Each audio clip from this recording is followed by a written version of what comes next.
now no more.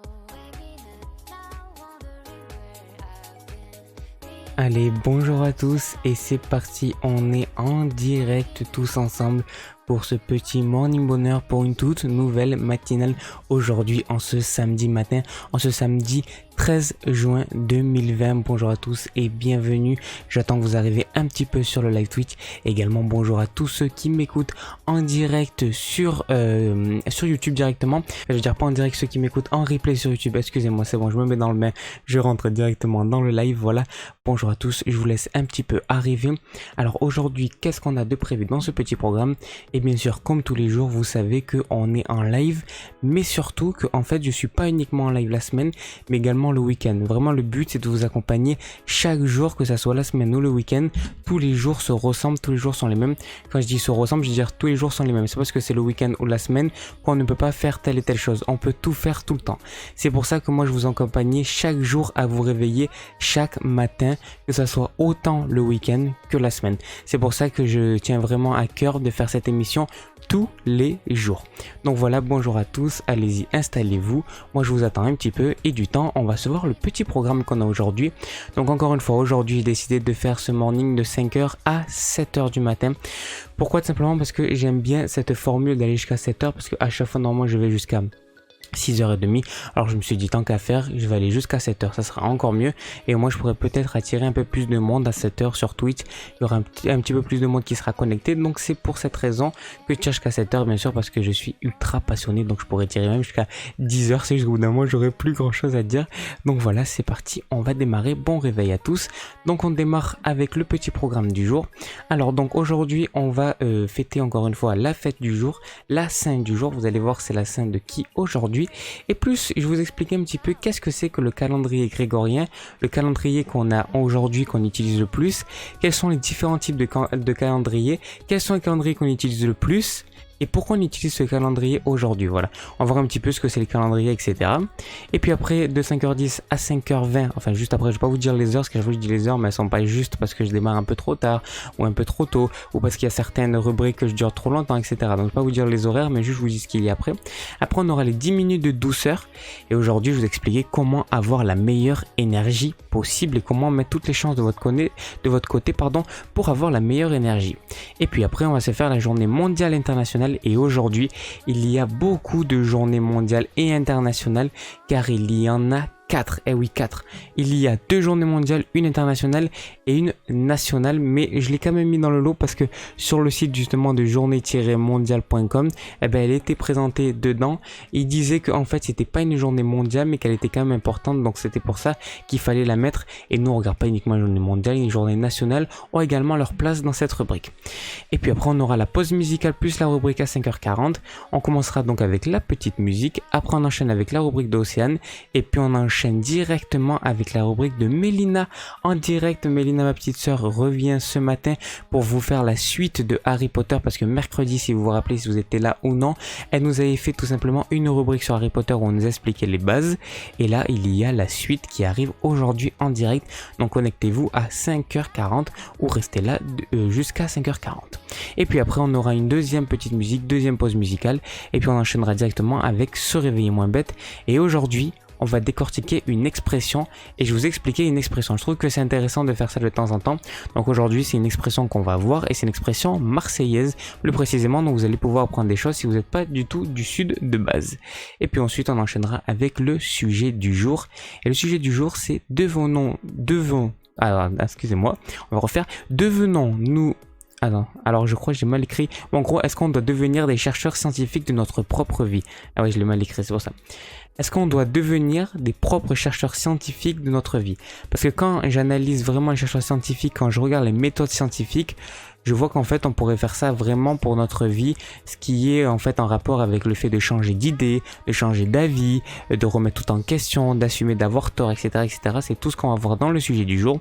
Et puis après on enchaînera avec un tout nouveau rendez-vous qui sera là tous les samedis et tous les dimanches. C'est ce que j'appelle le petit déj de la créativité. Et aujourd'hui ce sera encore une fois Mélina qui viendra avec nous en direct pour nous présenter ses créations sur Harry Potter ainsi que ses objets préférés. Et vous allez voir avec ça, il y a une petite nouveauté pour vous afficher les images qu'elle va nous présenter.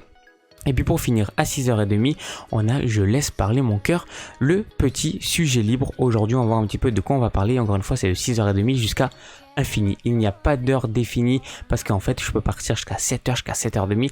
Ça dépend comment je suis inspiré. Donc voilà, on va pas tarder et on va tout de suite enchaîner et on va tout de suite surtout commencer avec la saint du jour, avec la fête du jour. Et aujourd'hui, c'est la fête de qui? C'est quel prénom qui est fêté? Et c'est tout simplement la Saint-Antoine de Padoue. Alors quand j'ai vu ça, j'ai dit quoi? La Saint-Antoine de Padoue, c'est quoi ça? Normalement, quand c'est des saints d'un prénom particulier. C'est vraiment un prénom. Par exemple, ça aurait été Antoine, ça aurait été François, ça aurait été plein de prénoms comme ça. Mais c'est pas Antoine de Padoue. Du coup, je regardais qui était Antoine de Padoue. Et de là, je suis tombé donc sur Wikipédia directement. Donc, Fernando Martin de Bulos, en religion frère Antoine, né en 1195 à Lisbonne et mort le 13 juin 1231 près de Padoue. En fait, Padoue était une ville et c'est un prêtre, c'est pour ça qu'on l'appelait Antoine de Padoue. Et pourquoi on fait ça le 13 juin? Tout simplement car il est décédé le 13 juin 1231. Et c'était donc un prêtre très connu dans le 13e siècle, voilà. Il était maître de doctrine spirituelle, prédicateur de renom et thaumaturge, qui fut canonisé en 1232, moins d'un an après sa mort, et déclaré docteur de l'Église en 1946. Donc voilà pourquoi cette saint aujourd'hui est la Saint Antoine de Padoue, simplement pour rendre hommage à cette personne, à ce prêtre Antoine, du coup, mais qui s'appelait Fernando. Donc je sais pas pourquoi on l'appelait Antoine. Alors en religion frère Antoine, d'accord, ok. Donc il s'appelait Fernando Martin de Buloes, mais en religion on l'appelait frère Antoine et de Padoue parce que c'était la ville justement où il est mort. Donc c'est pour ça. Et le 13 juin justement parce que c'est quand il est mort. Donc ça fait énormément de temps. Juste pour voir un petit peu 1231. Moins 2020, combien ça nous fait ça? Ça fait 789 ans, c'est juste énorme. 789 ans que cette personne est morte et c'est beau aujourd'hui de lui rendre hommage avec cette fête. Et justement, quand je regardais ça, je me suis dit, mais en fait, c'est quoi justement les fêtes? C'est quoi les saints?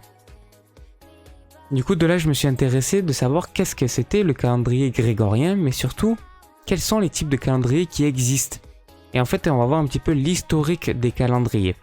Alors le calendrier, déjà ce qu'il faut savoir, c'est qu'un outil nécessaire aux hommes, parce que tous les hommes civilisés ont eu besoin au bout d'un moment d'un calendrier pour pouvoir se guider, donc tout simplement par rapport aux jours, etc. Et donc il y a 3 types de calendriers qui existent. On a le tout premier qui est le calendrier lunaire. Il suit les phases de la lune, 354 jours répartis en 12 mois. C'est ce qu'on appelle également, enfin dans les calendriers lunaires, on a ce qu'on appelle le calendrier musulman. Parce qu'en fait dans chaque type de calendrier, on a des calendriers. Donc le calendrier lunaire, à l'intérieur on a le calendrier musulman. Ensuite, on a le calendrier solaire, basé sur les saisons, 365 jours répartis en 12 mois, calendrier julien et grégorien. Donc notre calendrier grégorien fait partie du calendrier solaire. Et puis pour finir, le troisième type de calendrier, c'est le calendrier lunisolaire. Mélange des deux, donc 365 jours, mais les mois coïncident avec la lunaison. Et ça, c'est par exemple le calendrier chinois. Mais nous, on utilise quel type de calendrier et pourquoi on utilise ce calendrier? Donc nous, on utilise ce qu'on appelle le calendrier grégorien. Alors le calendrier grégorien, comme on l'a vu, c'est un calendrier solaire qui était conçu à la fin du XVIe siècle pour corriger la dérive séculaire du calendrier julien. Parce que juste avant, on avait le calendrier julien qui lui était encore une fois un calendrier solaire qui était utilisé dans la Rome antique et qui a été introduit par Jules César en 46 avant Jésus-Christ. Voilà, et c'était pour remplacer juste avant le calendrier romain républicain. Donc à chaque fois en fait, ils ont évolué. Donc d'abord c'est ce calendrier, et après celui-là, après celui-là, après celui-là. Sauf que ce calendrier grégorien, on l'a depuis la fin du XVIe siècle. Donc ça fait déjà beaucoup d'années qu'on l'a, et pour l'instant on compte toujours pas le changer. Après, est-ce qu'il est vraiment si mauvais que ça de le changer? Je ne pense pas. Donc ça c'est le calendrier grégorien, c'est celui qu'on a actuellement. Et moi, ce que je trouve un petit peu fou avec ce calendrier, c'est qu'aujourd'hui, c'est le calendrier le plus utilisé dans le monde. C'est-à-dire que pratiquement dans le monde entier, on utilise le calendrier grégorien et on va tout simplement venir voir sur ce calendrier toutes les dates, toutes les fêtes, etc. On va venir tout simplement faire confiance à ce calendrier, alors que ce calendrier est un calendrier chrétien. Alors, qu'est-ce que ça veut dire? Pourquoi je dis ça, que c'est un calendrier chrétien? C'est parce que dans le monde, on n'a pas que des chrétiens. On est d'accord. Il y a des musulmans, il y a des bouddhistes, il y a des hindous, il y a énormément de religions différentes. Et pourtant, pratiquement dans tous les pays civilisés, et puisque maintenant pratiquement tous les pays sont civilisés, même tous les pays sont civilisés, et on utilise le calendrier grégorien. Donc je trouve ça assez bizarre et en fait non, parce que ce calendrier c'est juste démocratisé. Et il n'est plus là uniquement pour sa religion, mais pour ce qu'il représente au niveau, on va dire, temporalité. Voilà. Donc c'est pour ça qu'il est très utilisé aujourd'hui. Et donc quand c'est qu'il a été créé, ça a été vraiment le 15 octobre 1582. Donc on voit que ça remonte vraiment énormément. Et pourquoi? Donc petite anecdote, voilà, là on n'est pas dans se réveiller moins bête, mais pourtant une petite anecdote sur le calendrier grégorien et après on terminera là. Pourquoi s'appelle-t-il le calendrier grégorien? Moi ça c'est simple, mais tout simplement car la personne qui l'a créé, son instigateur s'appelle Grégoire XII, le pape Grégoire XII. C'est pour ça qu'on appelait le calendrier grégorien tout simplement. Et une dernière petite chose sur les calendriers, au moins vous en apprenez un petit peu plus sur ça, que je trouve que c'est toujours intéressant, toujours on entend les saints, on entend que c'est la fête de ci et de là, et on sait jamais d'où ça vient tout ça, qu'est-ce que c'est vraiment que les calendriers. On a appris très rapidement quand on était petit, mais on sait pas réellement ce que c'est. Donc voilà, au moins là j'essaie de vous aiguiller un petit peu plus. Bon, je ne suis pas rentré vraiment dans les détails. Je pourrais vous faire d'ailleurs une vidéo vraiment spécifique à ça où j'entrerai encore plus dans les détails, où je montrerai avec des images, etc. Mais là au moins vous en savez déjà un petit peu plus, vous avez un petit peu plus de connaissances sur les différents types de calendriers, notamment sur le calendrier grégorien. Et maintenant on va voir qu'est-ce que ça signifie les fameuses saints. Donc en fait dans les calendriers, tous les calendriers, ce qu'il faut savoir c'est qu'à chaque fois ils sont religieux. Donc c'est pour ça que je disais qu'on utilise le calendrier grégorien. Mais par exemple dans certains pays musulmans, pour certaines fêtes religieuses, on utilise les calendriers musulmans. Exactement pareil en Chine, on utilise le calendrier chinois. Mais uniquement pour certaines fêtes en fait. On les utilise pas tout le temps pour tous les jours. Parce que pour la vie de tous les jours, on utilise exactement tous le même calendrier qui est le calendrier grégorien. Et donc plus que c'est des fêtes religieuses, à chaque fois à l'intérieur, il y a des saints qui sont fêtés. Et donc le calendrier des saints, c'est une façon chrétienne, parce que la plupart du temps c'est chrétien, c'est pour ça que le calendrier grégorien est chrétien. C'est une façon chrétienne traditionnelle d'organiser l'année liturgique. Il associe chaque jour à un ou plusieurs saints. Alors qu'est-ce qu'un saint? Un saint c'est tout simplement défini comme une personne, ce sont des hommes ou des femmes distingués par des différentes religions pour leurs élévations spirituelles et proposés aux croyants comme modèle de vie en raison d'un trait de personnalité ou d'un comportement réputé exemplaire. Donc un saint c'est quelqu'un qui doit être exemplaire. Et en fait chaque jour on va fêter tout simplement une personne parce que en fait cette personne-là sera comme vous avez vu par exemple aujourd'hui, pour aujourd'hui c'est la Saint Antoine de Padoue, tout simplement parce que Antoine de Padoue était un saint. Donc à chaque fois qu'on va fêter une sainte, c'est parce que cette personne-là était un saint dans l'histoire. Donc c'est pour cette raison-là, chaque fois qu'on va fêter les saints, il faut savoir qu'il n'y a jamais une seule fête. Il y a toujours des fêtes de plusieurs prénoms. Et donc la plupart du temps, vous trouverez toujours votre prénom. Et si vous ne le trouvez pas, vous êtes un petit peu dans la combine, on va dire. Je vais vous expliquer. Par exemple, moi, je m'appelle Steven, donc ma fête, c'est le 26 juin. Pourtant, c'est pas du tout la Saint-Steven, c'est la Saint-Stéphane. Mais encore une fois, là, tous les dérivés de Stéphane rentrent à l'intérieur. Donc, c'est pour ça que je disais les dérivés. C'est de ça que je parle quand je parle de dérivés. Et donc, voilà. Donc, en fait, les saints, c'est tout simplement là pour fêter chaque jour, un petit peu comme les journées mondiales, de dire que voilà, chaque jour, il y a une personne qui est importante et toutes les personnes qui portent ce prénom sont des saints en rapport avec la personne justement qui est fêtée ce jour-là. Donc voilà un petit peu pour les calendriers. J'espère que ça vous en a appris un petit peu plus. Donc nous maintenant on va enchaîner et bien sûr une bonne Saint à tous les Antoine et tous les Antoine de Padoue, même si ça n'existe pas, mais à tous les Antoine. Voilà, bonne Saint aux Antoine. Maintenant on passe tout de suite aux 10 minutes de douceur. C'est parti, on y va, les 10 minutes de douceur. Les 10 minutes de douceur de 5h à 6h dans le Morning Bonheur. De 5h à 6h tous les matins, du lundi au dimanche, le Morning Bonheur avec Steven. Réveillez-vous de bonne heure, mais surtout de bonheur. et également de bonne humeur. Ça, j'ai oublié de le rajouter. Et bientôt, je le ferai. Non mais voilà. Donc voilà pour ces petits jingles. D'ailleurs, n'hésitez pas à me dire ce que vous en pensez directement donc dans les commentaires YouTube sur le replay. Car là, en direct sur Twitch, il n'y a pas grand monde. Il y a personne. Il y a une seule personne. Donc c'est pour cette raison, dites-moi ça directement dans les commentaires sur YouTube, sur le replay. Ce que vous pensez de ces petits jingles. Moi, je les aime bien, mais à chaque fois que je commence l'émission, j'oublie de lancer le jingle officiel. Du coup, là, j'ai mis directement les deux, les 10 minutes de douceur et le jingle officiel. Au moins c'est bon, on est carré, on est bon. Donc c'est parti, on enchaîne donc avec les 10 minutes de douceur. Aujourd'hui, on va voir comment avoir la meilleure énergie possible. Parce que oui, qu'est-ce qui fait qu'on est en vie? Qu'est-ce qui fait qu'on ait envie, c'est-à-dire envie, on vit, et qu'on ait envie de faire les choses? Ah ben c'est l'énergie. Si on n'a pas d'énergie, on peut absolument rien faire. C'est pour ça également qu'il y a une phrase que je vous ai dite il y a 2 jours à peu près. Vous avez dit c'est pas quand on veut, on peut. C'est quand on peut, qu'on veut. Quand on peut faire les choses, on veut les faire. Mais quand on veut les choses mais qu'on ne peut pas les faire, on ne peut pas les faire. Eh bien c'est exactement ça. Si vous n'avez pas d'énergie, comment vous faites pour faire ce que vous avez envie de faire? C'est juste impossible.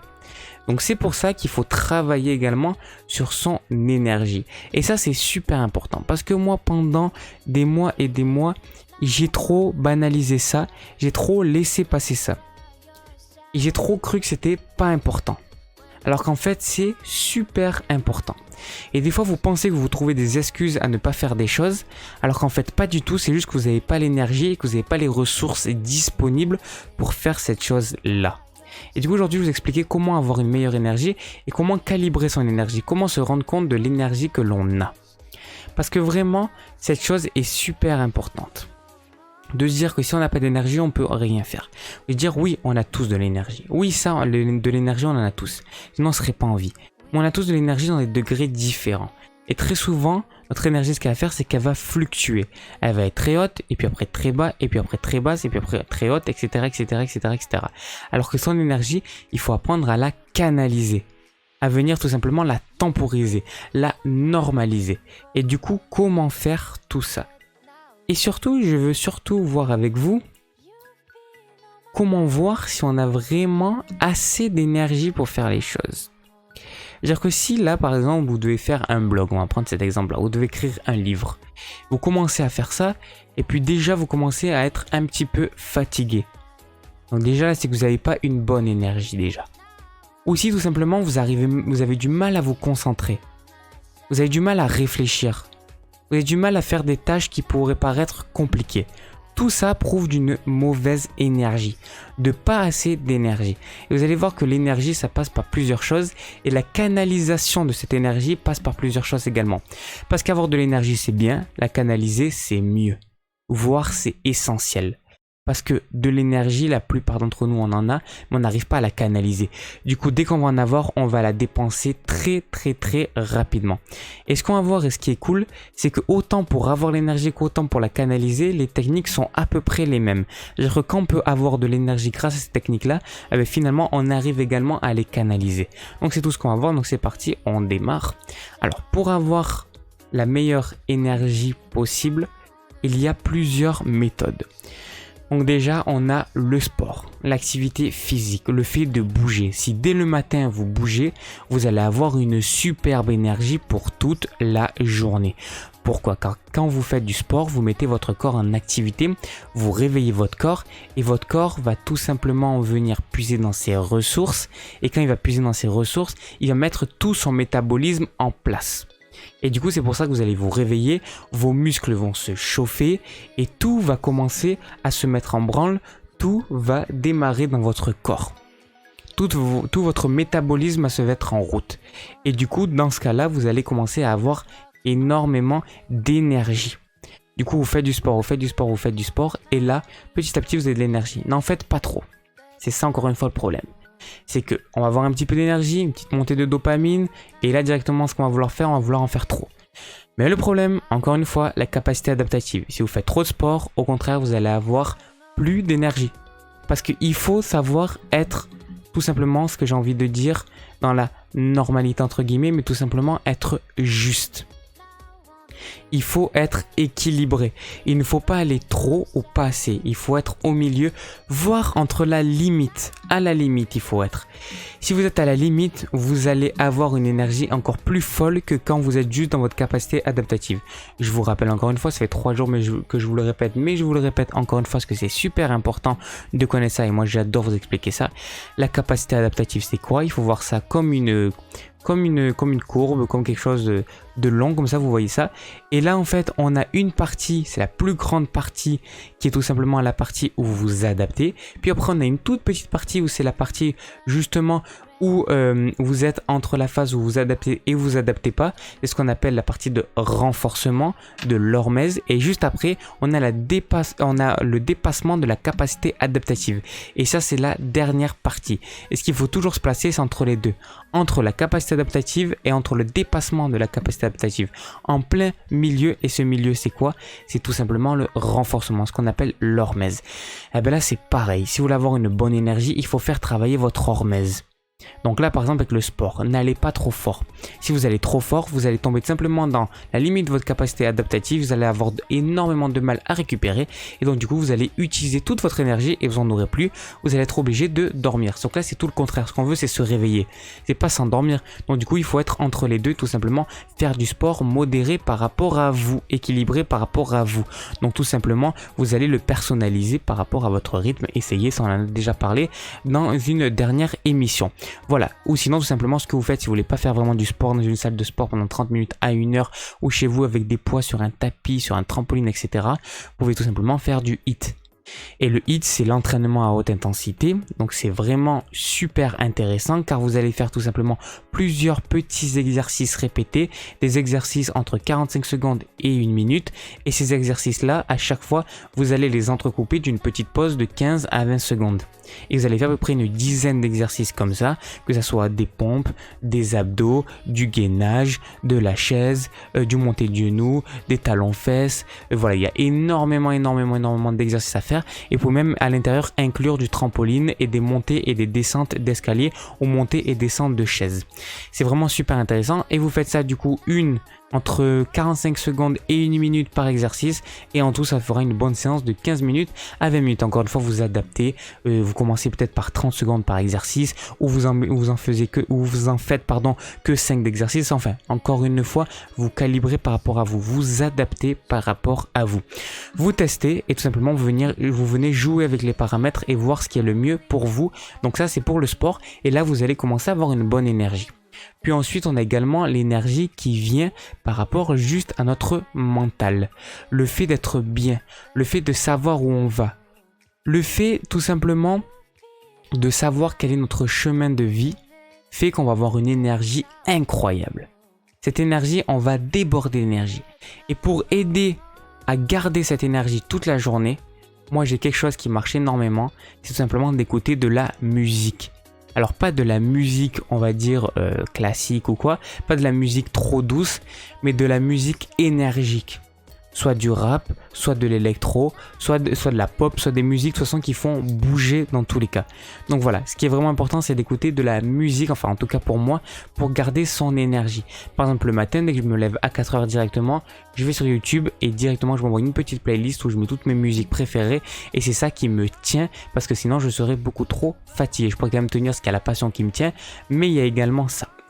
Après, il y a aussi le sommeil. Et ça, on en a déjà parlé hier. Le sommeil, toujours, il faut calibrer entre les deux. Il ne faut pas que ça soit pas assez, il ne faut pas que ça soit trop, il faut que ça soit pile poil entre les deux.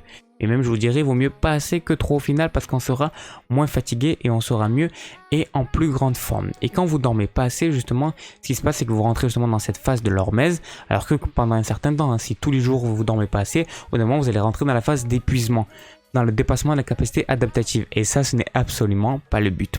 C'est juste quand, par exemple, vous avez l'habitude de vous lever tard et puis qu'un jour, vous allez vous lever très tôt, vous avez très peu dormi. Alors là, vous allez rentrer justement en renforcement dans la loi de l'hormèse, tout simplement.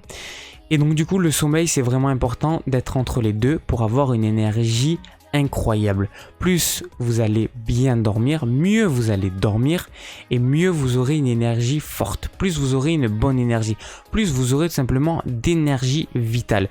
Donc le sommeil est super important. Mais au-delà juste de dormir le nombre d'heures qu'il nous faut, il faut également bien dormir.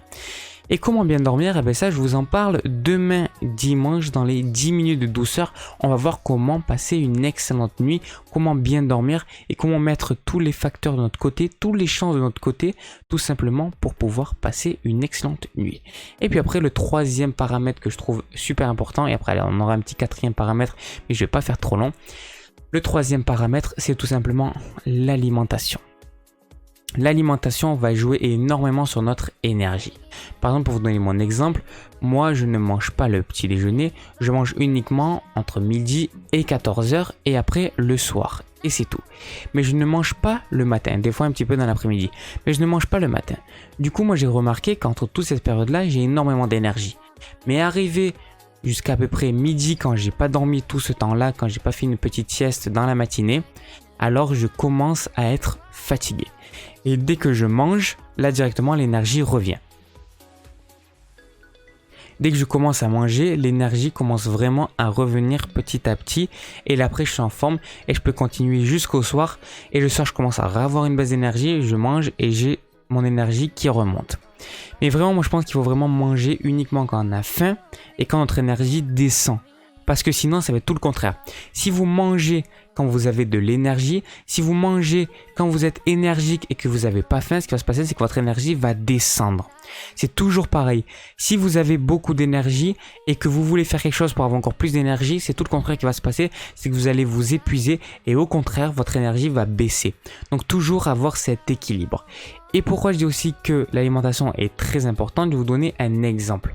Par exemple, quand moi je mange beaucoup de fruits, ce qui se passe, c'est quand je mange trop sucré, alors je vais être fatigué. Pourquoi? Parce qu'il y a la glycémie qui monte, ce qu'on appelle les yo-yo glycémiques, c'est-à-dire vous faites des des hypoglycémies, du coup vous allez vous fatiguer.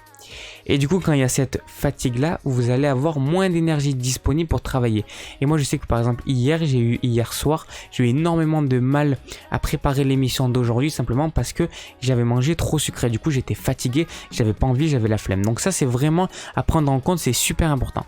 Alors que par contre, certaines fois, quand je mange pas de fruits de la journée, quand je mange pas de produits sucrés de la journée, qu'est-ce qui se passe? Alors, je jette pas du tout le problème aux fruits, mais moi, c'est le seul produit sucré que je mange. Mais si vous mangez tout autre produit sucré, regardez aussi votre glycémie, regardez si vous êtes plus ou moins fatigué et essayez d'adapter par rapport à ça, et aussi par rapport aux autres facteurs. Par exemple, si vous mangez trop salé, trop gras, trop transformé, tout ça peut faire que vous allez être fatigué, parce que très souvent si vous finissez un repas et que vous êtes fatigué, vous avez un coup de barre, c'est pas normal, c'est parce que vous avez trop mangé et que votre corps va devoir diriger trop d'énergie vers la digestion, sauf que vous, cette énergie, vous en avez besoin pour d'autres choses. Donc c'est pour ça, optimiser au maximum.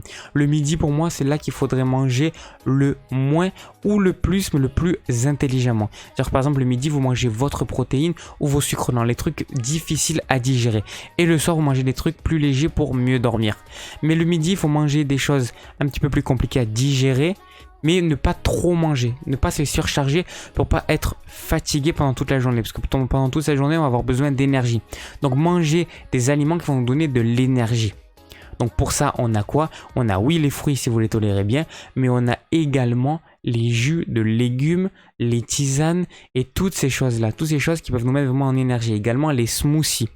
Tout ça peut vraiment donner énormément d'énergie.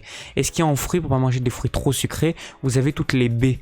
Vous avez les myrtilles, vous avez par exemple les framboises, vous avez toutes ces choses-là, tous les fruits rouges. Alors la framboise n'est pas une baie, mais tous les fruits rouges sont juste géniaux pour remonter son niveau d'énergie et pour être de plus en plus énergique. Donc vraiment de regarder les paramètres d'alimentation qui sont vraiment super importants, car en quelques heures, ils peuvent vraiment faire varier votre énergie énormément, donc c'est super important.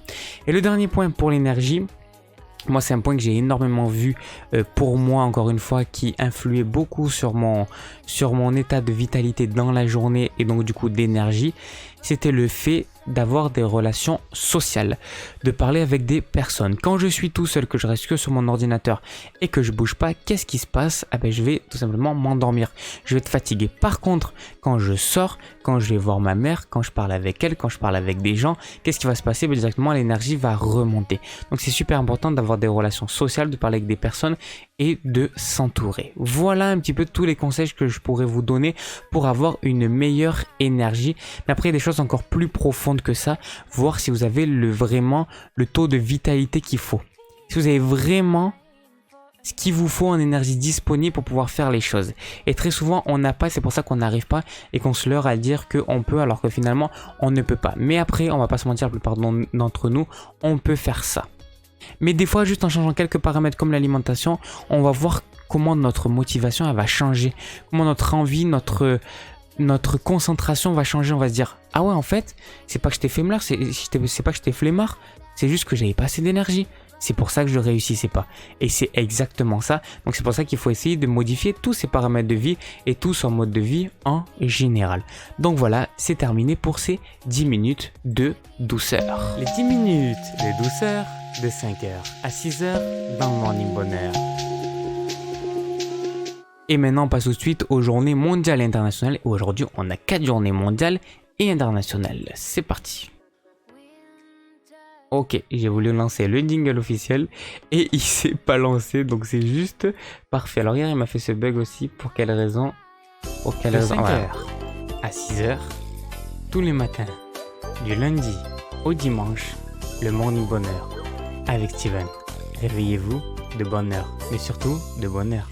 Quelles sont les journées mondiales et internationales du jour en ce samedi 13 juin 2020? Et d'ailleurs hier, on l'a échappé de pas loin, on a failli se taper un petit vendredi 13, mais finalement non, ça a été samedi 13. Alors il n'y a rien pour le vendredi 13, ça dépend si vous êtes croyant ou non, mais c'était juste une petite vanne pour vous expliquer que hier ça aurait pu être vendredi 13, mais non, c'est aujourd'hui samedi 13 juin 2020. Alors aujourd'hui on a 4 journées mondiales et internationales, on a 2 journées mondiales, une internationale et une nationale. Alors on va commencer avec la toute première aujourd'hui, journée mondiale du tricot. Alors moi quand j'ai vu ça, au début j'ai pas compris. Parce que moi je viens de Marseille, je viens du sud. Et chez nous le tricot c'est pas du tout ce que ça représente dans cette journée mondiale. En fait le tricot pour eux ce que ça veut dire c'est le tricotage. C'est le fait de tricoter. Donc tricoter vous devez savoir ce que c'est. C'est simplement ce que vous faites par exemple avec de la laine. C'est que vous allez prendre un tissu et que vous allez transformer ce tissu. Vous allez soit en faire un tissu on va dire brodé, enfin c'est ça tout simplement tricoté, ou vous allez en faire des différents objets avec. Et vous pouvez faire ça. Et sa différence avec le tissage. Le tissage, le fait de tisser, simplement que vous allez avoir une bande horizontale et une bande verticale que vous allez venir entrelacer l'une dans l'autre. Ça, c'est le tissage et c'est pas du tout la même chose. Donc le tricotage, c'est vraiment ça. Et la plupart du temps, le tricotage est fait bien sûr avec de la laine, mais surtout avec des aiguilles à la main. Alors que le tissage se fait avec un métier à tisser. Mais toutes ces choses-là, je trouve ça assez intéressant, je pourrais vous en parler. Et surtout, j'ai une anecdote à propos du métier à tisser en rapport avec Internet. En rapport encore plus que ça, en rapport avec les ordinateurs. Pourquoi? Tout simplement parce qu'en fait le métier à tisser, très rapidement, je vous spoil un petit peu, mais le métier à tisser a inspiré les créateurs de l'ordinateur pour savoir comment créer un programme informatique, car les métiers à tisser étaient les tout premiers programmes informatiques. Mais ça on en reparlera dans une future émission, vous allez voir c'est super intéressant. Donc journée mondiale du tricot, donc c'est parti encore une fois comme d'habitude, je vous donne le lien donc sur Twitch et également je vous donne le lien dans la description sur YouTube pour ceux qui écoutent ça en replay. Donc c'est parti, on démarre.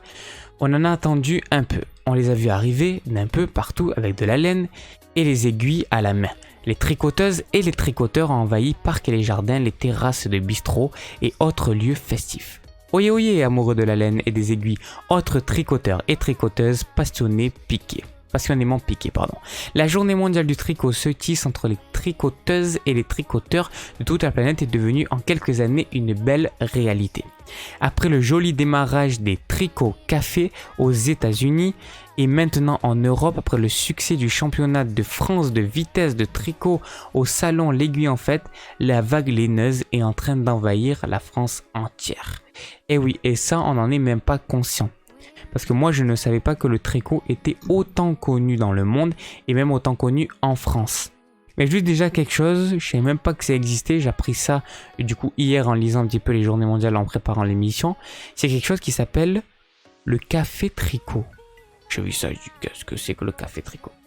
Le café tricot, c'est juste le fait en fait d'avoir donc un café, d'avoir un endroit où il y a plusieurs personnes, plusieurs fans de tricot, donc des tricoteurs et des tricoteuses qui se réunissent tous ensemble, qui boivent un café simplement en tricotant. Et je trouve ça moi juste génial de pouvoir partager un petit café, de pouvoir partager quelque chose, une boisson, tout simplement en venant vivre de sa passion, en venant partager sa passion tous ensemble avec des passionnés.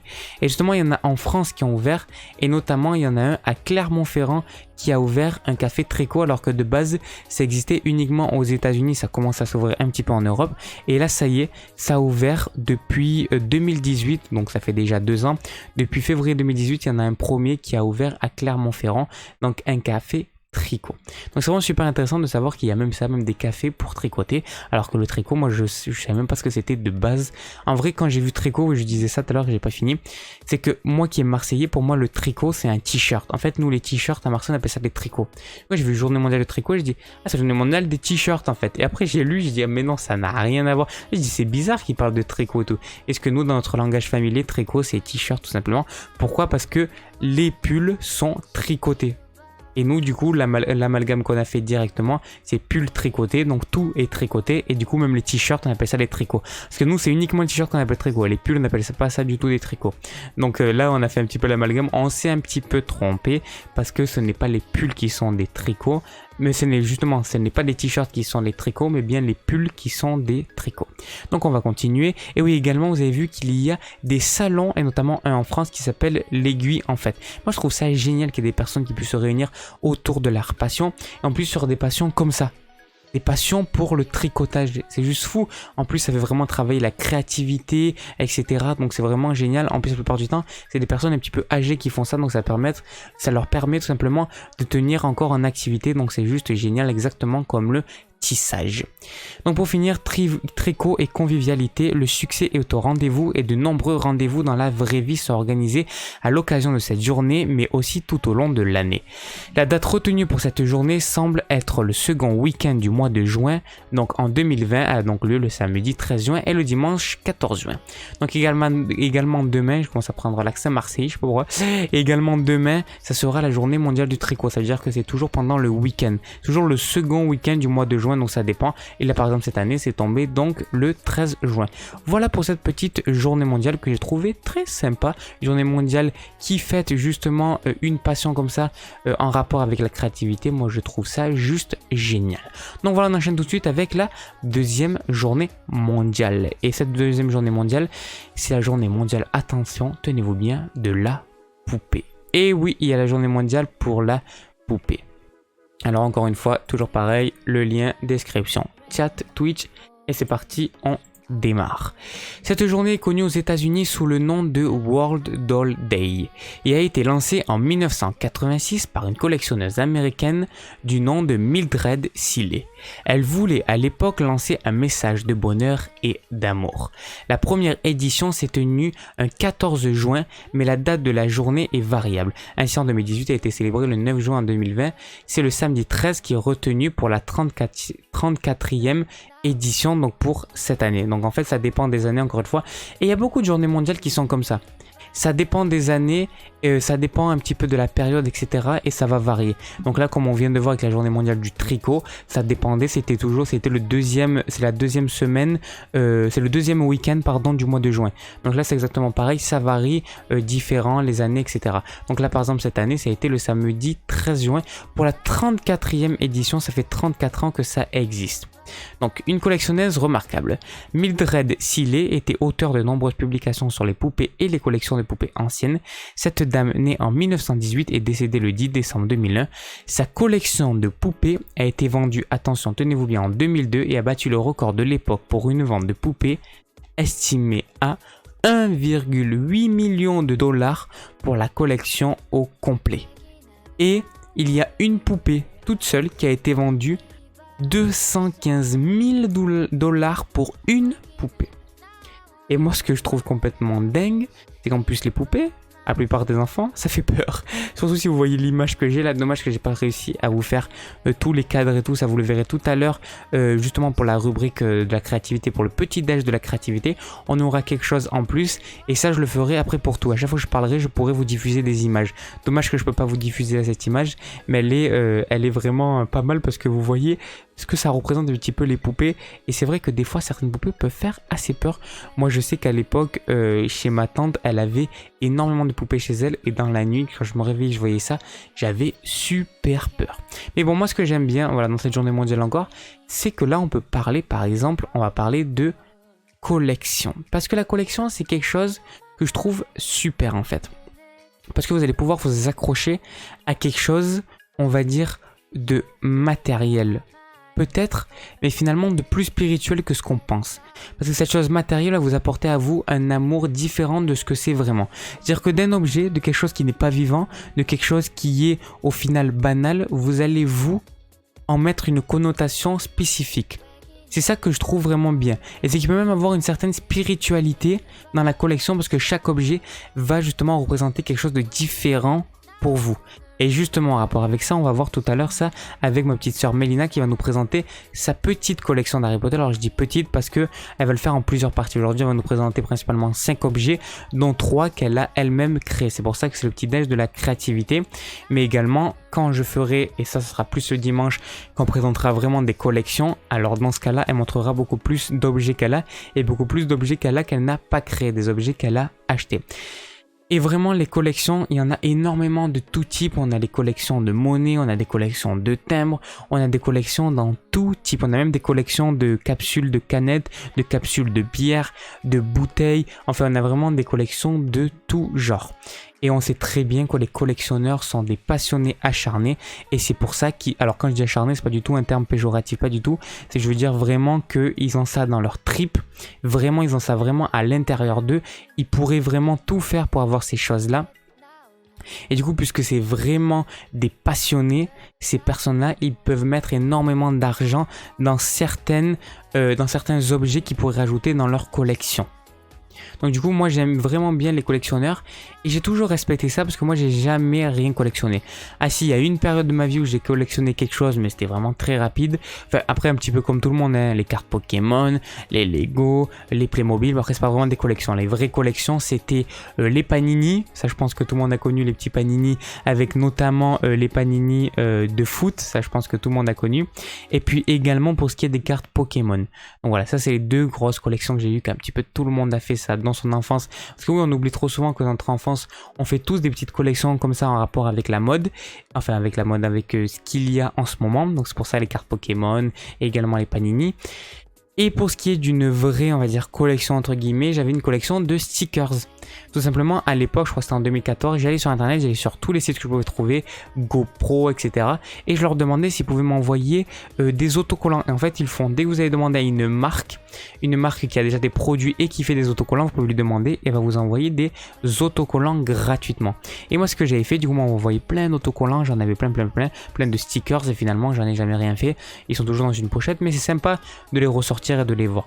Donc vraiment les collections, moi je trouve ça assez sympa. Donc si vous avez une collection, gros respect, et surtout venez me voir directement sur Instagram StevenSHZ, et au moins je vous prendrai en live pour parler de votre collection si vous avez des collections, parce que je trouve ça super intéressant de parler de certaines collections, de savoir pourquoi vous collectionnez ça et pourquoi vous êtes passionné par ça. Donc aujourd'hui pour cette journée mondiale, c'était la journée mondiale de la collection de la poupée. Enfin c'est de la poupée, mais c'est également de collection pour les collectionneurs. Allez, on passerait rapidement aux deux autres journées parce que là je commence à trop mettre de temps et du coup on va finir un petit peu tard et je vais trop décaler le programme. Donc on enchaîne tout de suite avec une journée internationale très importante, c'est la journée internationale de sensibilisation à l'albinisme. Alors ça c'est super important encore une fois, et ce qu'on va faire encore une fois c'est que je vous mets le lien dans le Twitch et directement dans la description YouTube pour les personnes qui sont en replay. De toute façon, pour ceux qui sont en replay, vous avez directement tout dans la description. Donc, allez voir la description déroulée. Vous avez tous les liens de toute l'émission en entier. Donc, vraiment, c'est vrai qu'il faut vraiment soutenir les albinos. C'est vraiment quelque chose qui touche énormément de personnes. Et dans certains pays, ils sont très discriminés. Donc là, maintenant, on va lire un petit peu le petit texte qui présente ça. Le 13 juin 2015, c'était la première journée internationale de l'albinisme. Donc, ça fait 5 ans. Son but est de sensibiliser le grand public aux difficultés rencontrées par les albinos dans leur vie quotidienne et lutter contre le rejet qu'ils peuvent parfois subir dans certaines sociétés. La journée veut aussi être un rappel aux dons en faveur de la recherche. Mieux connaître l'albinisme. Maladie relativement méconnue, il y a une petite faute dans le texte. L'albinisme est suscité par un défaut de production de la mélanine, substance qui donne sa couleur à notre peau. La mélanine a aussi un rôle protecteur de la peau par rapport aux attaques des rayons ultraviolets du soleil. Elle contribue chez les sujets sains au développement du système nerveux visuel et de la rétine. Les défauts de production de mélanine comme chez les albinos a plusieurs conséquences possibles. Dépigmentation partielle ou totale de la peau, des cheveux ou des yeux, déficience visuelle dans la mesure où on observe un développement anormal de la rétine durant la période fœtale, et pour finir, difficulté à supporter la lumière ou photophobie. La lumière peut provoquer des sensations visuelles pénibles, voire douloureuses. Donc on voit que les albinos, vraiment, ils ont d'énormes difficultés, que ce soit au niveau juste de l'acceptation des autres, mais également au niveau de leur état de santé, de leur état de vie, de leur situation de vie, parce que c'est vraiment super compliqué. Comme vous avez compris, l'albinisme, c'est tout simplement un manque de production de mélanine, donc c'est une maladie dite génétique. En tout cas, c'est une maladie que vous avez quand vous êtes enfant, dans tous les cas. Et la plupart du temps, les albinos, même tous les albinos, sont des personnes de base noire en fait, qui ne justement ont pas cette mélanine, du coup sont blancs. Donc voilà, c'est un petit peu ça l'albinisme. Je ne vais pas trop m'étaler sur le sujet parce que je connais pas assez bien ce sujet, donc ça servira à rien, je dirais des choses un petit peu inutiles. Mais voilà, en tout cas, encore une bien belle journée mondiale pour nous rappeler un petit peu tout type de personnes qui existent sur la planète. Je trouve ça assez important. Et maintenant, on enchaîne avec la dernière journée mondiale qui est une journée internationale et qui est un peu en rapport avec l'albinisme. C'est en rapport avec les difficultés, on va dire, sociales. C'est tout simplement la nuit du handicap. Donc bien sûr, l'édition 2020 a été annulée et du coup elle est reportée au 12 juin 2021. Donc ce n'est pas proprement parlé une journée mondiale puisque l'événement est pour le moment national et qu'il s'agit d'une nuit. Bon, pas pour ça qu'il faut chipoter, c'est pas parce que c'est une nuit qu'on va dire journée, mais c'est vrai. Mais en plus c'est national. Mais bon, elle rentre quand même dedans. Mais ces considérations ne doivent pas nous empêcher de célébrer l'initiative comme il se doit. Créer la rencontre, briser les clichés, révéler les talents. Les personnes en situation de handicap ont de multiples talents et l'événement La Nuit du Handicap se propose de les révéler en organisant dans de nombreuses villes de France un événement festif autour des personnes en situation de handicap. 13 juin 2020, c'était la 3e édition. Enfin, ça aurait dû être la 3e édition si ça se serait tenu, mais symboliquement elle est tenue, je veux dire juste symboliquement, mais pas réellement, donc ça sera pour l'année prochaine. Du coup ça veut dire que ça a été créé en 2017. Voulu organisé par le monde associatif, l'événement s'installe peu à peu dans le calendrier et plusieurs villes ont rejoint le mouvement en 2020, témoignant ainsi de leur volonté de donner sa place à la personne en situation de handicap. Et c'est encore une fois, c'est super important de comprendre que les handicapés sont juste des êtres humains comme nous tous en fait, et que eux aussi ils ont des talents, que eux aussi ils ont des qualités et des défauts. En fait ils sont exactement comme nous. C'est pas parce qu'il leur manque quelque chose physiquement, on va dire ça dépend encore une fois des handicaps, mais qu'il leur manque quelque chose, on va dire entre guillemets, que ces personnes-là sont complètement différentes de nous, que ce n'est pas les mêmes, ou ils ont des difficultés. Il faut juste tout simplement qu'on les aide à s'adapter à ces difficultés-là, et puis c'est tout. Donc c'est vraiment super important. Donc cette fameuse nuit du handicap qui devait normalement se dérouler aujourd'hui. Et voilà, on en a fini avec les journées mondiales et internationales. Et tout de suite, on enchaîne avec quoi ? Et tout de suite, on va enchaîner tout simplement avec la petite pause musicale. Ça fait une bonne heure là qu'on est en live parce que j'ai bien taillé le propos. Encore une fois, on est parti encore un petit peu plus loin que ce qui était prévu dans le programme, mais c'est aucun souci du moment que moi je kiffe et que vous appréciez aussi. C'est le plus important. Donc c'est parti maintenant. On va se faire la petite pause musicale. Juste après ça, on aura la rubrique de Océane qui nous parlera justement de sa passion sur la correspondance écrite. Et puis après, on aura la rubrique de Mélina, la suite de la rubrique de Mélina sur Harry Potter en direct. Donc c'est parti, On se retrouve juste après la petite musique. Allez, à tout à l'heure.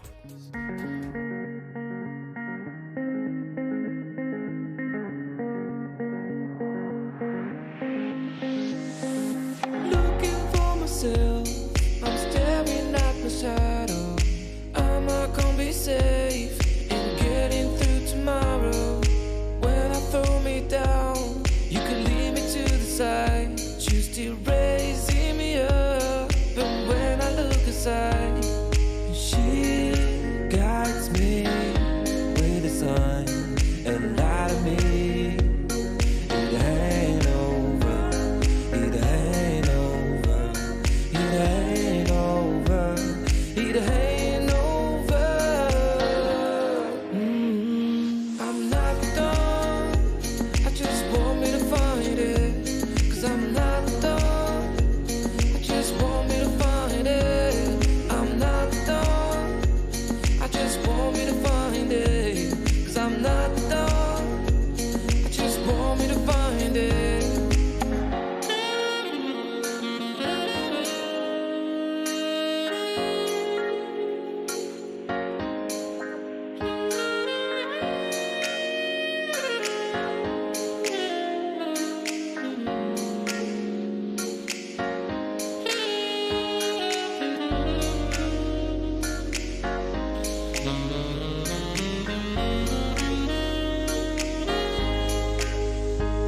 So why you moving on? Someone told me that I could find it. I will find my way. Gotta keep looking. If it's not fair, gotta go again. We still get over it. 'Cause when I look aside, she's always by my side. She guides me with a sign and light of me. It ain't over, it ain't over, it ain't over, it ain't over. I'm not done, I just want me to find it. 'Cause I'm not done, I just want me to find it. I'm not done, I just want me to find it. 'Cause I'm not done, I just want me to find it. I'm not done, I just want me to find it. 'Cause I'm not done, I just want me to find it. I'm not done, I just want me to find it. 'Cause I'm not done, I just want me to find it.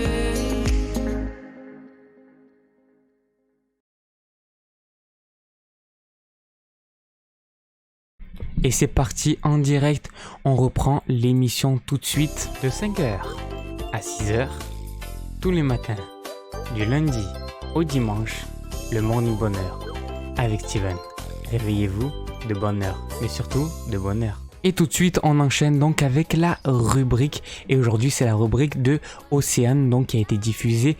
C'était quand? C'était vendredi. Non, c'était jeudi qu'elle nous a envoyé sa rubrique. Et depuis, je la rediffuse pour toutes les personnes qui n'étaient pas là jeudi. Oh là, je vais me tromper. Qui n'étaient pas là jeudi pour vous présenter cette petite rubrique où elle va nous parler de sa passion pour la correspondance écrite. Donc on l'écoute tout de suite. Et juste après, on aura la rubrique de Mélina sur Harry Potter en direct. Donc c'est parti pour la rubrique de Océane sur la correspondance écrite. Salut Steven, bonjour à tous. Merci de m'avoir invité dans le Morning Bonheur de ce matin. Je m'appelle Océane, j'ai 24 ans. Je vis en Haute-Savoie à côté de la frontière suisse, proche de Genève. Et aujourd'hui, je voulais vous parler d'une de mes passions qui est la correspondance écrite. Donc je vais tenter de vous expliquer un peu ce que c'est, comment je l'ai découvert et pourquoi ça me passionne. Donc la correspondance écrite, ça correspond à avoir des correspondants avec qui on échange de manière régulière par écrit. Donc ça peut prendre différentes formes. Je sais qu'il y en a qui échangent des articles de papeterie, il y en a qui s'échangent des cartes postales. Pour ma part, ça prend la forme de lettres postales, donc que j'envoie à différents correspondants dans le monde. Comment ça m'est venu cette passion ? Quand j'étais petite, j'avais des correspondants à l'école en primaire, je crois dans les classes début de primaire c'était. On échangeait avec d'autres écoles, donc on envoyait des courriers à des correspondants d'une école en France et on recevait des lettres en retour. Au collège-lycée, j'aimais beaucoup écrire, j'écrivais différentes choses dans des carnets. Et ça vient aussi d'une passion du courrier. Quand je partais en vacances, j'envoyais tout le temps des cartes postales à ma famille, mes amis. Et après, j'ai pris l'habitude de m'envoyer des cartes postales à moi-même chaque fois que je partais en voyage pour me servir de souvenir un peu. Et puis, ça vient aussi d'une passion pour la papeterie parce que depuis longtemps, j'aime tous les articles, les papiers de couleur, les différents dessins, les feutres, tout ce qui se rapporte au monde de la papeterie. Et j'achetais beaucoup de ces articles sans savoir quoi en faire. Et je cherchais dans mon entourage des gens qui partageaient la même passion et j'en ai pas trouvé. Donc finalement, j'ai cherché sur internet comment trouver des correspondants. Donc il y a plusieurs sites qui existent, mais qui sont pas forcément régulièrement mis à jour, ou du coup les gens répondent plus quand on les contacte. Et finalement, j'ai découvert que sur Instagram, il y avait beaucoup de gens qui partageaient cette passion. On peut les trouver avec les hashtags penpal ou snail mail. Et du coup, je me suis intéressée à ça, j'ai trouvé des premiers correspondants et j'ai commencé à envoyer des lettres. Et du coup, en fait, ce qui me passionne là-dedans, c'est la passion déjà de la papeterie, de pouvoir utiliser différents papiers, des scotch de couleur, des tampons, des feutres, apprendre aussi l'art de la calligraphie. Et je trouve ça sympa aussi de recevoir une lettre dans sa boîte aux lettres. D'habitude, on reçoit maintenant plutôt dans nos boîtes aux lettres des mauvaises nouvelles, des factures, de la paperasserie qu'on n'a pas tellement. De 5h. De 5h Salut Steven, à 6 bonjour heures, à tous. Merci de tous les m'avoir invité matins, dans le Morning Bonheur du ce lundi matin. au dimanche, le Morning Bonheur avec Steven. Réveillez-vous de bonne heure, mais surtout de bonne heure. Alors je suis désolé pour le petit bug, j'ai dû couper en plein milieu parce qu'en fait je suis en train de regarder autre chose, une autre scène et du coup ça a tout coupé, je suis désolé. Et bon c'est pas grave, on a quand même écouté la rubrique de Océane. Donc on enchaîne tout de suite avec la rubrique de Mélie en direct, c'est parti. Donc déjà comment tu vas Mélina, est-ce que ça va bien? Oui, ça va très bien. Ça va? Alors aujourd'hui, de quoi tu vas nous parler? Surtout, fais-nous un rapide petit rappel de ce que tu nous as fait mercredi dernier et du coup ce que tu vas nous dire aujourd'hui. Donc c'est parti, vas-y pour ta rubrique. Donc, donc la semaine dernière, on a parlé un peu des 3 rôles principaux. On a aussi parlé de Poudlard et comment on y rentre. On a également parlé des moldus et des sorciers et comment on y rentre. Et Comment on le devient? Voilà. On a aussi parlé des 3 rôles principaux s'ils sont moldus ou sorciers. Ouais, je m'en rappelle. Et on a aussi expliqué les types de maisons et comment on y rentre. Ok, Et après, j'ai expliqué pour aujourd'hui. voilà. Ce qu'on Et devait faire. justement, aujourd'hui, on va parler de quoi? Donc aujourd'hui, on va parler d'Harry Potter. Ouais. Il y en a 3 principalement. De quoi? Tu n'as pas dit les ennemis, tu veux dire? Oui, voilà. Et tu vas parler des ennemis d'Harry Potter, c'est ça? Oui, Et voilà. voilà, ok. Donc il y a 3 principaux ennemis d'Harry Potter, c'est ça? Voilà. Notamment Voldemort, Ouais. Drago Malfoy et Dolores Umbridge. Voldemort, le fameux Tom Jedusor, c'est ça? Voilà, C'est son ça. autre nom? Voilà. Ok. Donc Voldemort, il a tué les parents d'Harry Potter. C'est pour ça que c'est son ennemi, ok. Voilà. Drago Malfoy, il lui a fait... comment dire? Il a trahi? Non. Non, il l'embête. Ah, il l'embête, Voilà, il se moque de lui et tout ça? Exactement. Ok. Et Dolores Umbridge, elle lui dit qu'il ment alors que c'est faux. Car, Par rapport à quoi?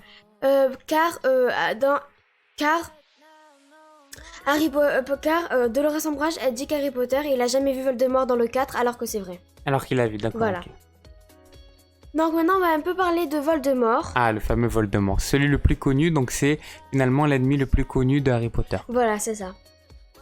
Donc Voldemort, il est immortel. Ouais. C'est-à-dire que du coup, on peut pas le tuer. Et comment on fait si on veut le tuer? Est-ce qu'on peut le tuer ou pas? Alors oui, on peut le tuer, mais c'est très compliqué car il faut trouver des Horcruxes et des Horcruxes, c'est des bijoux. Et tu vas nous en parler juste après des Horcruxes, de toute façon. Oui, voilà. Ok, d'accord. Alors vas-y, continue.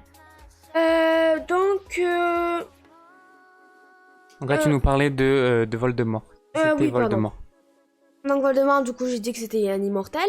Ouais. On pouvait le tuer avec des Horcruxes. Ouais. Donc Euh, c'est quoi des Horcruxes du coup? Parce que c'est maintenant qu'on en parle. Voilà. Du coup, des Horcruxes, c'est des bijoux. Ouais. Notamment un carnet de Tom Jedusor, Ouais. la bague de la mère de Voldemort, Ouais. le diadème de Serdaigle, 2 petits colliers et le serpent de Voldemort. Qui Et était ils le dernier Horcrux. Et ils servent à quoi les Horcruxes à cette personne-là? Une personne, elle servent à quoi? Donc les Horcruxes, ça sert à diviser son âme. Ok, d'accord. dans des Horcruxes pour pas que quelqu'un... Ouais, ouais, c'est génial. Ouais, d'accord, j'ai compris. Ah, ouais, Voilà. ouais, c'est génial. Mais je veux dire, qu'est-ce que ça fait si on n'a plus ces Horcruxes? Donc si on n'a plus ces Horcruxes et qu'on devrait les trouver, Ouais. eh ben il faudra les trouver un peu de partout. Ah, mais ça veut dire, par exemple, imaginons Voldemort, il a plus son serpent. Qu'est-ce qui se passe? Eh ben il... Il meurt. Non, Non. pas il meurt, mais il y a d'autres Horcruxes. Ouais. Du coup, Et comment on fait du coup pour le tuer? on doit tuer aussi les autres Horcruxes. Ah, il faut tuer tous les Horcruxes? Voilà, il faut tuer tous les... Ouah. Et il y en a 7 en tout. Ah ouais, donc ça doit être compliqué à être fait. Et Harry, il les trouve facilement, car il entend les serpents. Ok, d'accord, ok. Ok, et après, du coup, la suite, c'est quoi? Donc maintenant, je vais expliquer si Voldemort, tout le monde l'aime bien. Ah, parce que c'est une vraie question de savoir si on l'aime bien ou pas. Parce que déjà, c'est un ennemi. En plus, ça, c'est un immortel. Donc, je pense pas qu'il est très aimé, mais tu vas nous dire ça tout de suite, tu vas nous éclairer. Donc Voldemort, il y a quelques personnes qui l'aiment, mais pas tout le monde. Ouais, Donc il y a des mange-morts qui sont ses alliés, pardon. ouais. Et il y a la famille Malfoy, donc Drago Malfoy, Lucius Malfoy et Narcissa Malfoy. Donc, toutes ces personnes-là sont donc des quoi? Des mange-morts. Mange-mort, ok, d'accord. Donc un mange-mort, du coup, comme je vous ai expliqué, c'est les alliés de Voldemort. Ouais. Et Voldemort, du coup, c'est, on va dire, le directeur des mange-morts. C'est celui qui est le principal personnage des C'est un mange-morts. peu le président des mange-morts, c'est celui qui va les diriger. Ok, C'est ouais, ça, ouais, c'est voilà, c'est ok, bon. ok. C'est bon, c'est tout? Donc voilà, c'est fini. Et alors, attends, parce que c'est pas fini, tu vas pas nous quitter tout de suite. Tout à l'heure, donc dans à peu près 10 minutes, juste après le sujet du jour, il y a le petit déj de la créativité, où tu vas nous parler de ta passion pour Harry Potter, et tu vas surtout nous montrer les objets que tu as, c'est ça? Voilà, c'est ça. Alors, combien d'objets tu vas nous montrer très rapidement pour faire le petit débrief, pour faire le petit teasing? Donc tout à l'heure, dans 10 minutes, du coup, je vais vous montrer 5 objets. Dont notamment, je crois, 3 que tu as créés et 2 que tu as achetés, c'est ça? Voilà, c'est ça. Donc on te retrouve juste après pour ça, Mélina. Merci beaucoup pour ta rubrique. Y'a pas de problème. Et nous, tout de suite, on se diffuse une autre petite pause musicale, une autre petite musique, et juste après, on enchaîne avec le sujet du jour qui va parler de est-ce qu'on doit faire preuve de scientifisme, de recherche scientifique dans notre propre vie. Donc c'est parti pour cette petite musique, on se retrouve juste après.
De 5h à 6h, tous les matins, du lundi au dimanche, le Morning Bonheur avec Steven. Réveillez-vous de bonne heure, mais surtout de bonne heure. Allez, c'est parti, on est de retour en direct, encore une fois pour ce Morning Bonheur aujourd'hui, en ce samedi 13 juin 2020. Donc j'espère que vous passez à tous une excellente matinée et que vous allez passer une excellente journée aujourd'hui et surtout un excellent samedi puisque c'est le week-end, vous avez le week-end pour faire tout ce que vous souhaitez. Et donc c'est parti, on va démarrer tout de suite avec le sujet du jour. Mais de quoi on va parler? C'est le sujet du jour, de 5h à 6h. Dans le Morning du Bonheur. Sujet du jour aujourd'hui, devons-nous devenir des chercheurs scientifiques de notre propre vie? Devrons-nous, alors est-ce qu'on doit utiliser tout simplement, j'arrive pas à le dire depuis tout à l'heure, est-ce qu'on devrait utiliser ou pas la science dans notre vie? Vraiment pour essayer de s'aider. Alors je parle pas de la science en tant que telle, mais je parle plus des méthodes scientifiques. Parce que les méthodes scientifiques sont vraiment super intéressantes et quand on analyse un peu la méthodologie qui est utilisée dans la science, elle pourrait vraiment être applicable dans notre vie personnel à nous tous. Et du coup, comment faire et pourquoi on devrait faire ça? Déjà, il faut comprendre un petit peu ce que c'est que la recherche scientifique et ce que c'est tout simplement que la science. La science, c'est tout simplement le fait d'analyser certaines choses pour en déduire d'autres choses et pour essayer de connaître au mieux ces choses-là. C'est vraiment ça, la vraie définition de la science. C'est vraiment de comprendre les choses, de comprendre les fondements de certaines choses. Donc du coup ça dépend, quand on va aller voir certaines molécules, certaines bactéries, certains virus, pour essayer de les comprendre dans leur globalité, voilà, c'est ça la science. Et du coup ce que je trouve moi bien dans la méthodologie de la science, c'est qu'on doit toujours se remettre en question. On ne doit jamais rester dans un dogme parce que la science, déjà ce n'est pas une vérité absolue, elle se rapproche le plus d'une vérité absolue, mais elle ne l'est pas. Parce qu'une vérité absolue est une religion. Sauf que la science n'est pas une religion. Donc justement, il faut que toutes les idées, toutes les recherches scientifiques, elles peuvent être toujours critiquables. Et ça, pour moi, c'est exactement comme dans notre vie. Dans nos vies, on ne tient pas forcément la vérité. On a notre propre vérité, mais on peut discuter avec les autres pour essayer de comprendre leur propre vérité et leur propre réalité, pour essayer justement de comprendre pourquoi eux ils vivent comme ça et quels sont leurs modes de vie, quelles sont leurs vérités, quelles sont leurs pensées, quelles sont un petit peu toutes ces choses-là pour essayer de l'appliquer nous-mêmes à nos vies. C'est un petit peu ça à quoi servent les débats, etc. Mais c'est un peu pareil dans la science et du coup c'est la même chose dans notre vie. Après le fait de tout le temps se remettre en question, c'est ça qu'il y a dans la science également, et le fait aussi d'assumer d'avoir tort. En science, quand on a tort, on a tort. On assume ça. On assume de ne pas avoir toujours raison. Sinon, on n'est pas scientifique. Mais vraiment, parce que quand on reste dans un dogme et qu'on ne veut pas sortir de cette chose-là, et cette chose-là est absolument vraie pour nous, ça s'appelle une religion. Et il n'y a rien de négatif à ça. On sait très bien que dans les religions, il n'y a qu'une seule vérité pour cette religion-là. Donc c'est ça vraiment le terme religieux qu'il y a et qu'il ne faut pas avoir et qu'il ne faut pas faire l'amalgame dans la science. Et du coup dans notre vie on pourrait faire pareil, on pourrait tout le temps, à chaque fois qu'il se passe quelque chose, analyser les choses, analyser ce qui se passe dans nos vies. Si on arrive à analyser pourquoi telle et telle chose est arrivée à tel et tel moment, etc. et qu'on arrive surtout à comprendre, on accepte et on comprend ça, on saura pour les prochaines fois, on saura mieux comment rebondir quand cette chose-là va revenir. Et c'est ça qui fait un petit peu référence à la science. C'est essayer de décortiquer nous-mêmes notre vie, essayer de la comprendre. Et je pense que ça déjà, c'est à la portée de tous. On peut tous le faire. Chaque jour, on peut être des chercheurs scientifiques de notre propre vie.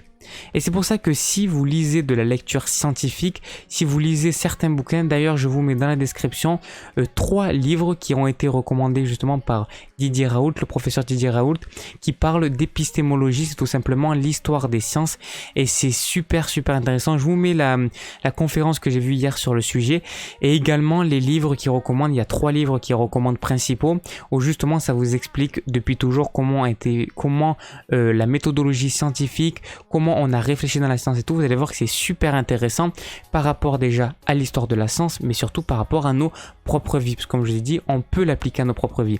Et pour l'appliquer à nos propres vies, il faut déjà comprendre vraiment réellement ce que c'est la science. Et une fois qu'on aura compris ça, alors on pourra le faire pour nous-mêmes. Mais en fait, moi je trouve ça juste génial.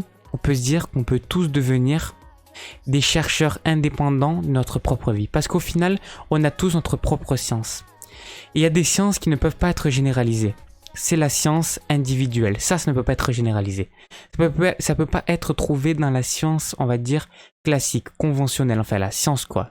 Au sens large du terme, la science. Mais on peut le faire dans la science de notre propre vie. Parce que par exemple, moi j'ai remarqué que c'est pour ça que les régimes alimentaires ne marchent pas. Parce que par rapport à un moment de votre vie, par rapport au fait de combien vous avez dormi d'heures, par rapport au fait de est-ce que vous avez fait du sport ou pas, de est-ce que vous êtes de bonne humeur ou pas, de est-ce que vous avez fait ça ou ça dans la journée, eh ben ça va dépendre de votre digestion, ça va dépendre de ce que vous avez envie de manger et tout ça va dépendre énormément. Donc ça veut dire que c'est pour ça que par exemple au niveau de l'alimentation comme je vous ai dit, c'est impossible d'avoir un régime strict. Vous ne pourrez pas le tenir car votre corps a toujours des besoins différents. Donc de manger tous les jours la même chose c'est juste impossible. Et un jour vous aurez besoin de viande, d'autres jours vous aurez besoin de poisson, d'autres jours vous aurez besoin d'œufs, d'autres jours vous aurez besoin uniquement de fruits ou de légumes. Et voilà, et à chaque fois ça va à chaque fois varier. Un coup vous aurez besoin de ça, après de ça, après de ça. Et donc ça c'est vraiment la science qu'il faut se faire de notre propre vie. Essayez de voir et de comprendre ça. Quand vous comprenez ça dans votre propre vie, quand vous comprenez vos symptômes, vous comprenez pourquoi vous avez mal là, pourquoi vous avez mal là, pourquoi vous avez telle et telle réaction envers certains sujets, envers certaines personnes, petit à petit vous êtes en train de vous connaître, vous êtes en train de faire une vraie science de vous-même en fait finalement, et vous êtes en train de devenir des petits scientifiques, et tout ça juste pour une seule chose, c'est finalement vous connaître, c'est la connaissance de soi, c'est la sagesse. Vous savez, je parle souvent de ça, d'apprendre à se connaître, essayer de se connaître de plus en plus, et franchement, c'est vraiment pas compliqué. Si on joue aux petits chercheurs scientifiques de notre propre vie, on peut tous arriver à trouver à l'intérieur de nous qui on est. Car au final, cette chose-là, elle est juste en nous. Elle est juste là, il faut juste l'écouter. Elle est là chaque jour elle tape et elle nous dit qu'elle veut sortir. Mais nous, on ne la laisse pas sortir, on ne laisse pas s'exprimer. Et si aujourd'hui on comprend ça, si aujourd'hui on fait ça, on laisse cette chance à cette connaissance de sortir, cette sagesse, et on fait confiance, alors dans ce cas-là, tout va arriver de bien dans notre vie. Pour la simple et bonne raison que c'est la connaissance de soi qui fait qui on est en fait. Du moment qu'on a connaissance de soi, qu'on se connaît de plus en plus, ben on comprend tout finalement. On comprend tout par rapport à nous, on comprend tout par rapport aux autres, par rapport à la société, par rapport au niveau de notre vie personnelle ou professionnelle, et on commence vraiment à avoir une connaissance globale des choses. On a de moins en moins de souffrance car on accepte pourquoi ces choses-là arrivent. On a de plus en plus de bonheur parce que tout simplement on va accepter mieux quand les choses positives arrivent, on va mieux les vivre, on va plus vivre dans l'instant présent. La plupart de nos peurs vont partir car on va tout simplement accepter qu'elles soient là, et à chaque fois qu'on accepte et qu'on se juge pas, alors tout part et tout finalement se résolve, tout se résout. Donc voilà, vraiment la connaissance de soi c'est la base. Donc on peut tous jouer notre vie aux petits chercheurs scientifiques de notre propre vie. Et voilà, et tout de suite on va passer au petit déj de la créativité avec Pélina. Encore une fois, je sais, vous l'avez entendu il y a à peu près 5-6 minutes, mais oui, elle est encore de retour, et là c'est pour le petit déj de la créativité. Alors qu'est-ce que c'est ? C'est un tout nouveau rendez-vous que je vous propose donc tous les week-ends, mais plus précisément le samedi, et elle va tout simplement, Mélina, nous présenter un petit peu sa passion pour Harry Potter, et là plus précisément tous les objets qu'elle a en rapport, et surtout ce qu'elle a créé en rapport avec ça. On nous explique un petit peu l'histoire, mais surtout, petite nouveauté, vous avez directement dans l'écran en fait, je vais vous projeter les images. Donc c'est parti, on va changer de plan pour que je puisse vous montrer à quoi ça ressemble. Et voilà, ça ressemble exactement à ça. Et à l'intérieur, vous allez avoir donc les images à chaque fois qu'elle va vous parler de tous ces objets. Et donc là, c'est parti, on va démarrer tout de suite. Donc, Mélina, est-ce que tu vas bien depuis tout à l'heure ? Très bien, très bien. Alors aujourd'hui, tu vas nous présenter donc 5 objets d'Harry Potter, c'est ça ? Voilà, c'est ça. Ok. Donc, dis-nous déjà pourquoi tu as choisi ces 5 objets, et après tu nous dis ce que c'est, et après on va les montrer, on va les afficher. Car je voulais bien vous montrer ces objets. Non mais pourquoi et... ceux-là en particulier ? Parce qu'il y a un peu ceux que tu as eu il y a pas longtemps, et c'est Oui, parce que voilà, c'est ce que tu as aussi. créé, c'est un peu le mélange des deux. Voilà, c'est un peu des mélanges des deux. Ok, d'accord. Donc on va commencer tout de suite avec le premier objet, et je crois que cet objet tu l'as eu il y a pas longtemps, c'est ça ? Voilà, c'est ça. Ok, donc quel est cet objet ? Présente-nous-le le temps que je montre ce que c'est. Donc cet objet, c'est les 3 carnets d'Harry Potter. Donc, Alors les déjà trois rôles juste avant, principaux. excuse-moi de te couper, mais juste avant, ils sont magnifiques. Ah, d'accord, ils sont merci. trop mignons, ils Oui. sont vraiment super beaux. Même moi, ça au début, j'aurais pu penser même que c'est toi qui aurais pu le faire. Tu vois, Ah, c'est un ça. peu dans le type d'art que tu fais, le type de dessin et tout, je trouve vraiment super beau. Donc parle-nous un petit peu comment tu les as eus, qu'est-ce que tu en as fait avec, qu'est-ce que tu as écrit un petit peu à l'intérieur, etc., etc. Je te laisse parler. Donc ça, je les ai eus par ma cousine qui a été du coup dans un magasin d'Harry Potter. Ah, un magasin spécialisé? Oui, voilà, c'est un magasin spécialisé pour Harry Potter, mais je sais pas où c'est où, voilà. Ouais, d'accord, ok. Il y a du coup les 3 rôles principaux comme je vous ai expliqué mercredi, Harry, Hermione et Ron. Ouais, d'accord. J'ai un peu écrit des choses dedans qui sont des sorts, des choses comme ça. Alors ça, tu nous en parleras dans une prochaine émission, Voilà. peut-être même demain, mais tu nous en parleras très prochainement. Ouais. Ok.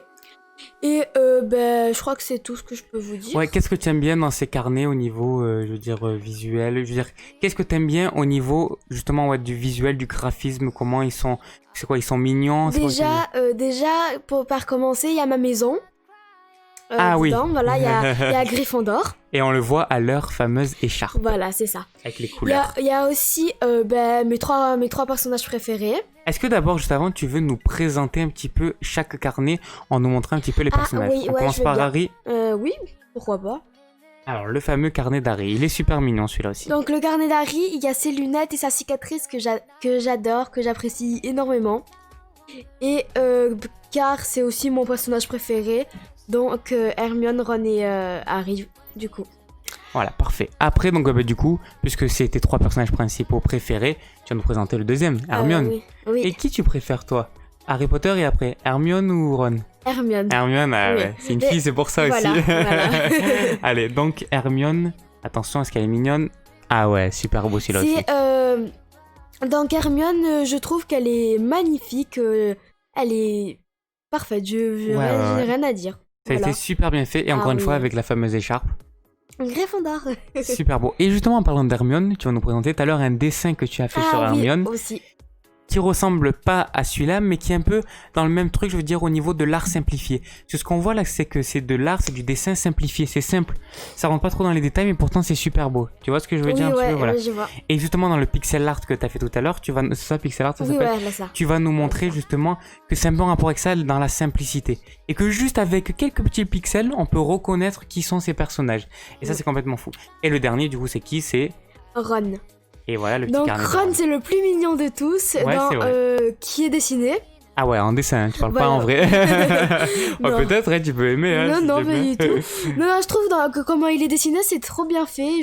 J'aime trop. Et encore la petite écharpe à chaque fois. Voilà. Donc ces 3 carnets, si tu veux nous dire un dernier mot dessus. Non, j'ai rien à dire. Bon, c'est juste tu les aimes bien, t'écris des choses Voilà, dedans et puis voilà. ça. Ok, d'accord. Allez, maintenant on va passer au deuxième objet. Et cette fois-ci, c'est un objet que tu as créé. Et c'est la oui. fameuse pierre personnalisée Ah que ouais. moi j'ai adoré. Raconte un petit peu l'histoire, comment t'as trouvé cette pierre, etc. Et surtout, on va l'afficher tout de suite. Et voilà la fameuse pierre Donc d'Harry voilà Potter. la pierre d'Harry Potter. J'ai fait les couleurs de Gryffondor, jaune et rouge qui se voient pas trop. D'abord, l'histoire de la pierre. Comment tu as trouvé cette pierre? Donc j'ai trouvé cette pierre avec mon frère quand on était dans Avec la moi, colline. du coup. Voilà, c'est ça. On a été dans la colline, j'ai voulu prendre des pierres, je voulais dessiner dessus. Et après, je me suis dit, tiens, je vais dessiner avec de la peinture. Sauf qu'après, j'ai trouvé des feutres et j'ai voulu dessiner avec des feutres et voilà, ça a fait ça. Ça fait ça, d'ailleurs, ça fait quelque chose de super beau. Même nous tous, à qui nous a montré, on était choqués de voir ça. En Ah disant, oui. mais c'est toi qui l'as fait, c'est super beau et tout. D'ailleurs, j'ai pris des photos dans la colline avec ça, mais j'ai pas réussi à les retrouver, du coup, c'est pour ça que je les ai pas diffusées. Ah, ok. Mais si je les retrouve, je les montrerai. En tout cas, cette pierre, moi, je la trouve magnifique parce que c'est parfait comment tu as réussi à faire ça. Comment tu as réussi à mixer les couleurs ensemble, tu sais, le jaune et le rouge. Par rapport justement à la maison de Harry Potter, c'est quoi, Gryffondor? Voilà, c'est Gryffondor. Gryffondor. Et en plus de ça, l'écriture, la typographie que tu as utilisée, la calligraphie, comment tu as écrit ça, on dirait que ça a été fait à l'ordinateur. Tu vois les lettres, comment elles sont faites, comment elles sont arrondies. Oui, C'est vraiment l'écriture propre de Harry Potter. Et c'est vraiment ça que moi j'apprécie dans cette pierre en fait. c'est fait à ma main, voilà. C'est vraiment à la main. Donc ça, c'est la toute première chose que tu as personnalisée, que tu as faite. Et là, on va passer à une deuxième chose que tu as faite. Et là, cette fois-ci, c'est un dessin. Et ce fameux pixel art qu'on a parlé juste avant, c'est le pixel art de Hermione. Parle-nous comment tu as fait ce pixel art. Est-ce que tu l'as fait par toi-même? Est-ce que tu as cherché sur internet, etc. Et voilà le pixel art. Donc ce pixel art, je l'ai recopié, on va dire, mais je l'ai fait de ma main.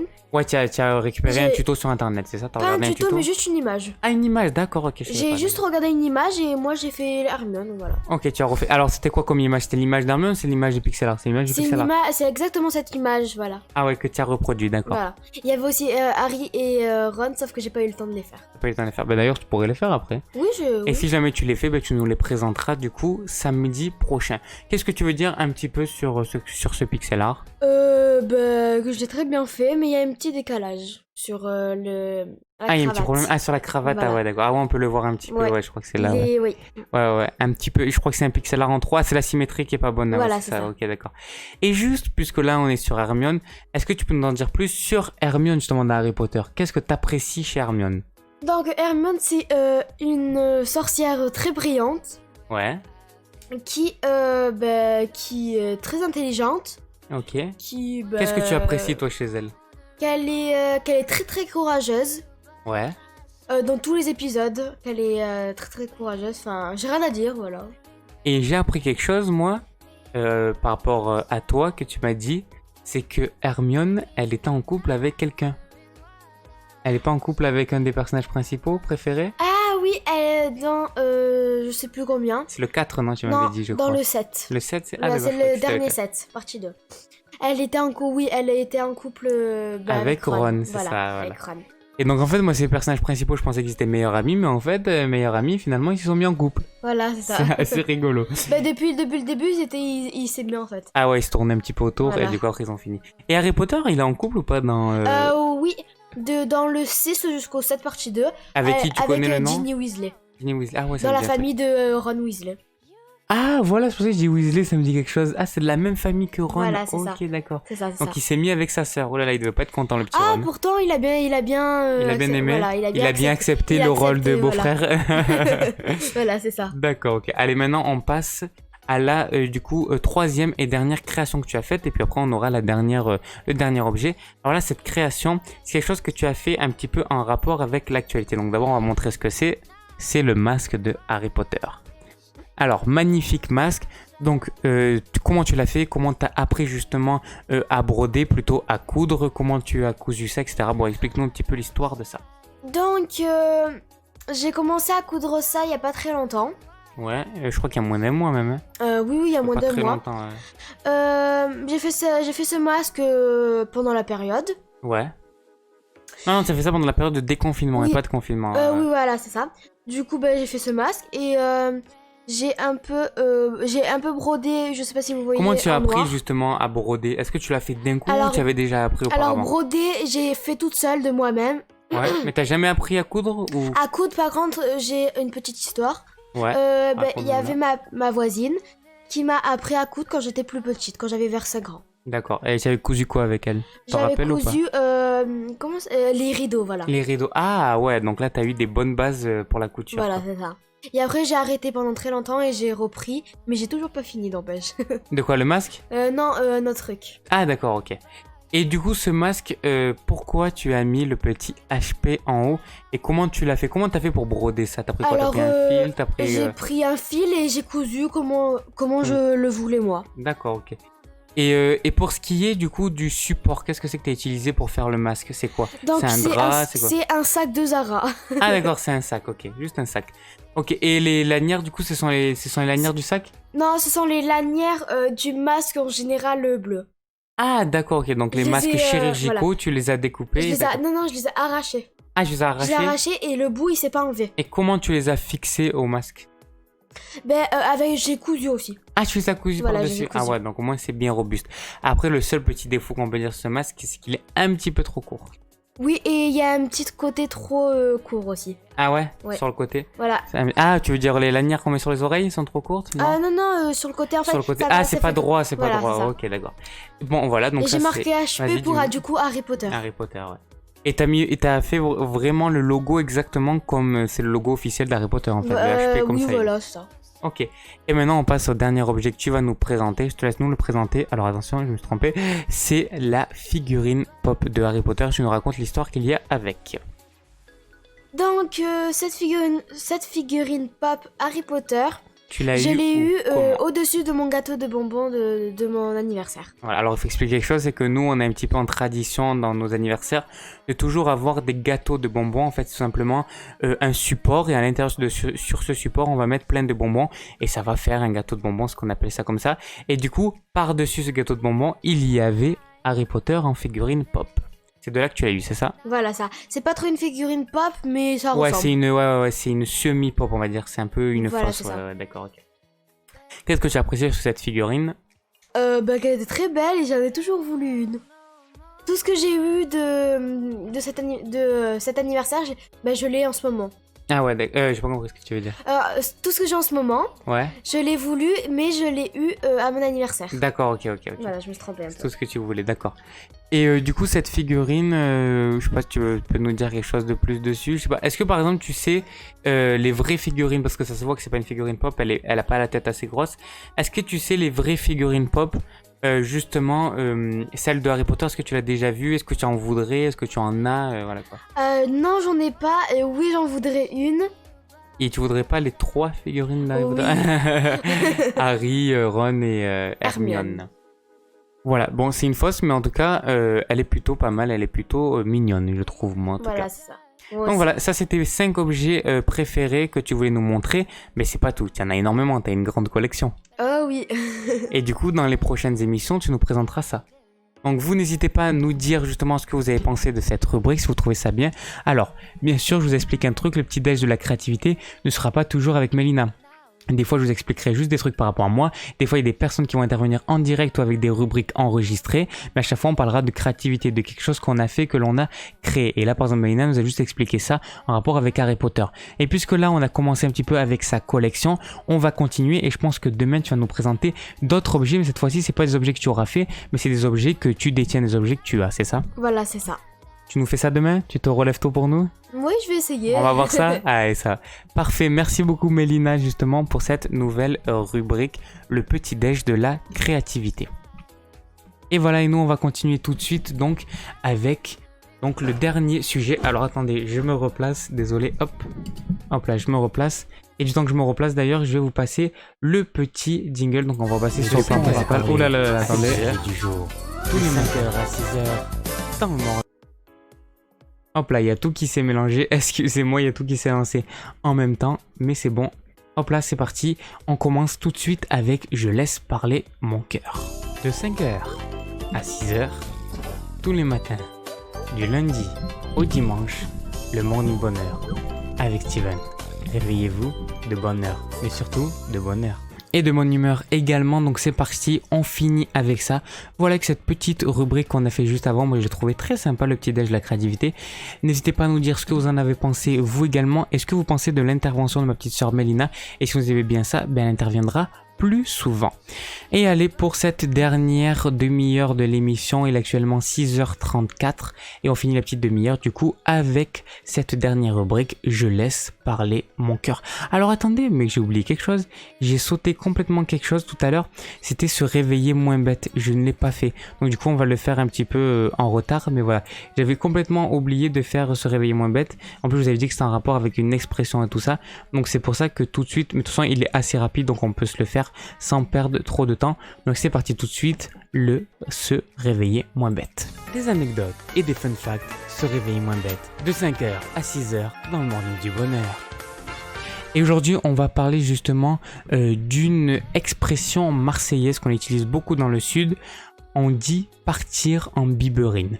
Souvent on dit là tu pars en biberine. Partir en biberine, ça veut dire tout simplement tu pars en vrille, tu déconnes, tu abuses, voilà c'est ça en fait, partir en biberine. Et qu'est-ce que c'est que la biberine? Et en fait la biberine c'est quoi? C'est tout simplement de la poudre. Et c'est de la poudre de bonbons en fait. Et quand on dit tu pars en biberine, c'est parce que tu dis tu pars en poudre. Et pourquoi partir en poudre? Tout simplement le fait de se détériorer. De fondre un petit peu, vous savez, partir en biberine, comme je vous expliquais, c'est un peu partir en vrille, un peu vraiment la vraie définition, on va dire, le vrai synonyme de partir en biberine, ça serait par exemple Pour vous, ça serait par exemple partir en sucette pour les gens qui ne sont pas marseillais, voilà. C'est en fait tout simplement, ouais après moi j'ai trouvé aussi partir en vrille, mais je crois que c'est également marseillais. En vrai c'est le fait tout simplement de sortir un petit peu de ce qu'on connaît et de faire d'autres choses, de faire quelque chose d'inhabituel pour les personnes. Voilà, ça veut dire ça, partir en biberine. Et simplement, comme je vous expliquais, biberine, ça a un rapport simplement avec de la poudre de bonbons. Donc c'est de la poudre et c'est pour ça qu'on dit partir en biberine, partir en poudre, se détériorer, etc. Voilà, donc ça va, c'était assez court pour ce petit se réveiller moins bête. Et tout de suite, on enchaîne donc avec Je laisse parler mon cœur. De 5h à 6h, tous les matins, du lundi au dimanche, le Morning Bonheur avec Steven. Réveillez-vous de bonne heure, mais surtout de bonheur. Et voilà, je laisse parler mon cœur 6h30 jusqu'à que on termine ça. Donc, c'est parti. Aujourd'hui, on va parler de quoi dans ce petit sujet libre? Alors aujourd'hui, je voulais vous parler de quelque chose en particulier. J'ai appelé ça « Personne n'est méchant ». Alors, qu'est-ce que ça veut dire? C'est que pour moi, intrinsèquement, l'être humain, déjà de base, n'est pas méchant. De base, toutes les personnes sont gentilles. Toutes les personnes sont bonnes. Pour moi, il n'y a pas des personnes qui sont méchantes. Ça n'existe pas. Même les personnes qui ont commis les pires drames, ce ne sont pas des personnes méchantes. Qu'est-ce que j'entends par méchant? Pour moi, la vraie méchanceté, ce serait quelqu'un qui ferait le mal pour le mal. Quelqu'un qui ferait le mal presque parce que ça lui fait plaisir de faire le mal. Et qu'au final, cette personne, comme on dit, elle est, excusez-moi l'expression, mais elle est pourrie complètement. Et pour moi, ce genre de personne-là, ça n'existe absolument pas. Pourquoi? Car l'être humain ne peut pas supporter de faire le mal. L'être humain doit toujours avoir l'impression que ce qu'il fait est bien. Même si dans l'absolu, cette chose-là n'est pas bien, il faut que lui, il soit persuadé que ça soit bien. Sinon, il ne va pas réussir à faire cette chose-là. Et du coup, c'est pour cette raison que même les personnes qui commettent les pires drames, les pires choses, sont des personnes qui sont convaincues que ce qu'elles font, c'est bien. Ou sinon qui relativisent par rapport à d'autres faits. Par exemple, je vais vous donner un exemple, mais par exemple, peut-être, et c'est juste un exemple, je ne sais pas si c'est vrai, mais c'est juste une pensée par rapport à ça, peut-être que par exemple, les tueurs, par exemple les violeurs, ils se disent, bon ça va, moi j'ai juste violé, j'ai pas tué quelqu'un. Donc peut-être que aussi ils arrivent à relativiser par rapport aux autres. Et la plupart du temps, ils vont se cacher ça en eux-mêmes et ils vont se dire que ce qu'ils font n'est pas grave. Parce que si vous avez l'impression que ce que vous faites est grave, alors vous ne le faites pas.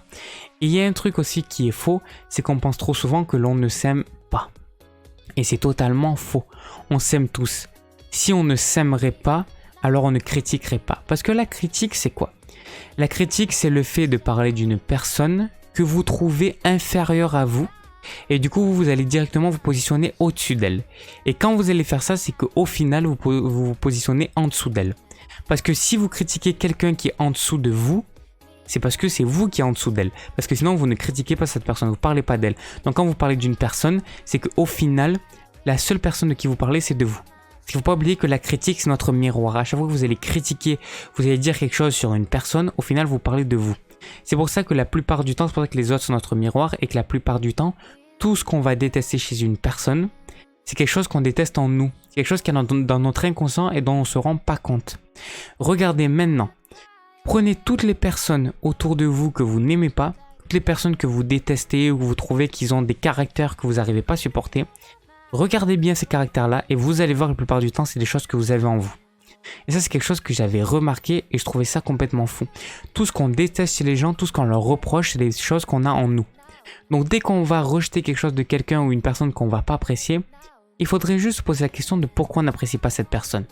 C'est pas juste pour les fausses raisons qu'on se donne, bon, parce que elle fait ci, moi j'aime pas quand on fait ça, etc. Toi tu n'aimes pas quand on fait ça? Regarde bien si toi tu fais pas ces choses-là et c'est pour ça que tu n'aimes pas ça. Parce qu'à chaque fois qu'on n'aime pas, c'est juste quelque chose qu'on refoule à l'intérieur de nous-mêmes. Donc il faut essayer vraiment d'aller en profondeur, regarder c'est quoi cette chose-là que l'on refoule. Et du coup pour ça, à chaque fois que l'on critique quelqu'un, de se demander, et au moins que la critique serve à quelque chose, de se dire « Attends, là je critique cette personne pour cette raison-là, mais c'est pas quelque chose qui me touche, pourquoi est-ce que j'en parlerais avec autant de passion, avec autant de conviction, en me disant que cette personne, elle a tort en faisant ça, parce qu'elle est ici, elle est là et tout ça. Est-ce que c'est peut-être pas moi qui est dans ça? Pourquoi je la critique autant? Et regardez vraiment qu'est-ce que ça veut dire que la critique. Quand vous critiquez quelqu'un, qu'est-ce que ça veut dire cette chose-là? Cette chose-là veut toujours dire que c'est quelque chose en vous que vous n'arrivez pas à sortir. C'est toujours un manque d'amour, c'est toujours en rapport avec ça. C'est toujours un manque d'amour, mais surtout un manque d'estime de soi, un manque de confiance en soi qui remonte la plupart du temps, même voire toujours à l'enfance. Et donc du coup, quand on va critiquer, on va tout simplement se mettre au-dessus des autres pour prouver qu'on est plus, mieux que les autres. On est plus grand que les autres, on est mieux, on connaît plus de choses, on est plus vaillant, on est vraiment meilleur qu'eux. Et quand vous voulez prouver, et ça c'est inconscient, hein, mais quand vous voulez prouver quelque chose, c'est que vous n'êtes pas cette chose-là. Plus vous voulez prouver que vous êtes gentil, moins vous l'êtes. Plus vous voulez prouver que vous êtes riche, moins vous l'êtes. Plus vous voulez prouver que vous êtes intelligent, moins vous l'êtes. Parce que quand vous êtes quelque chose, vous en êtes convaincu de cette chose-là, donc vous n'avez pas besoin d'en parler comme si que vous êtes en train de l'acquérir. Et même quand vous acquérissez cette chose, plus que vous savez ce que ça fait de devoir acquérir cette chose, par exemple la confiance en soi. Si de base vous n'avez pas confiance en vous et que vous commencez à acquérir la confiance en vous, commencez à faire un travail sur vous-même, vous allez comprendre ce que c'est. Et du coup vous allez être toujours sur le chemin, donc vous n'allez jamais dire que vous avez confiance en vous. Vous êtes vraiment humble avec vous-même. Vous allez vous dire tout simplement, moi je sais très bien ce que c'est de ne pas avoir confiance en moi, je n'avais pas confiance en moi avant. Maintenant je commence à avoir confiance en moi. Et même si vous allez avoir au bout d'un moment confiance en vous totalement, vous n'allez jamais dire que vous avez confiance en vous. Pour la simple et bonne raison que finalement vous allez toujours être sur le chemin, vous allez toujours apprendre. Et quelqu'un de vraiment honnête, quelqu'un qui est vraiment honnête avec soi et qui a vraiment confiance en soi, qui est vraiment la qualité, qui proclame, alors dans ce cas-là, il la proclamera pas. C'est-à-dire qu'il ne dira jamais « Ah, moi j'ai beaucoup confiance en moi, toute ma vie j'ai fait les choses en rapport avec moi-même, j'ai confiance, etc. etc. » Non, parce que si vous prouvez, c'est que vous ne l'avez pas.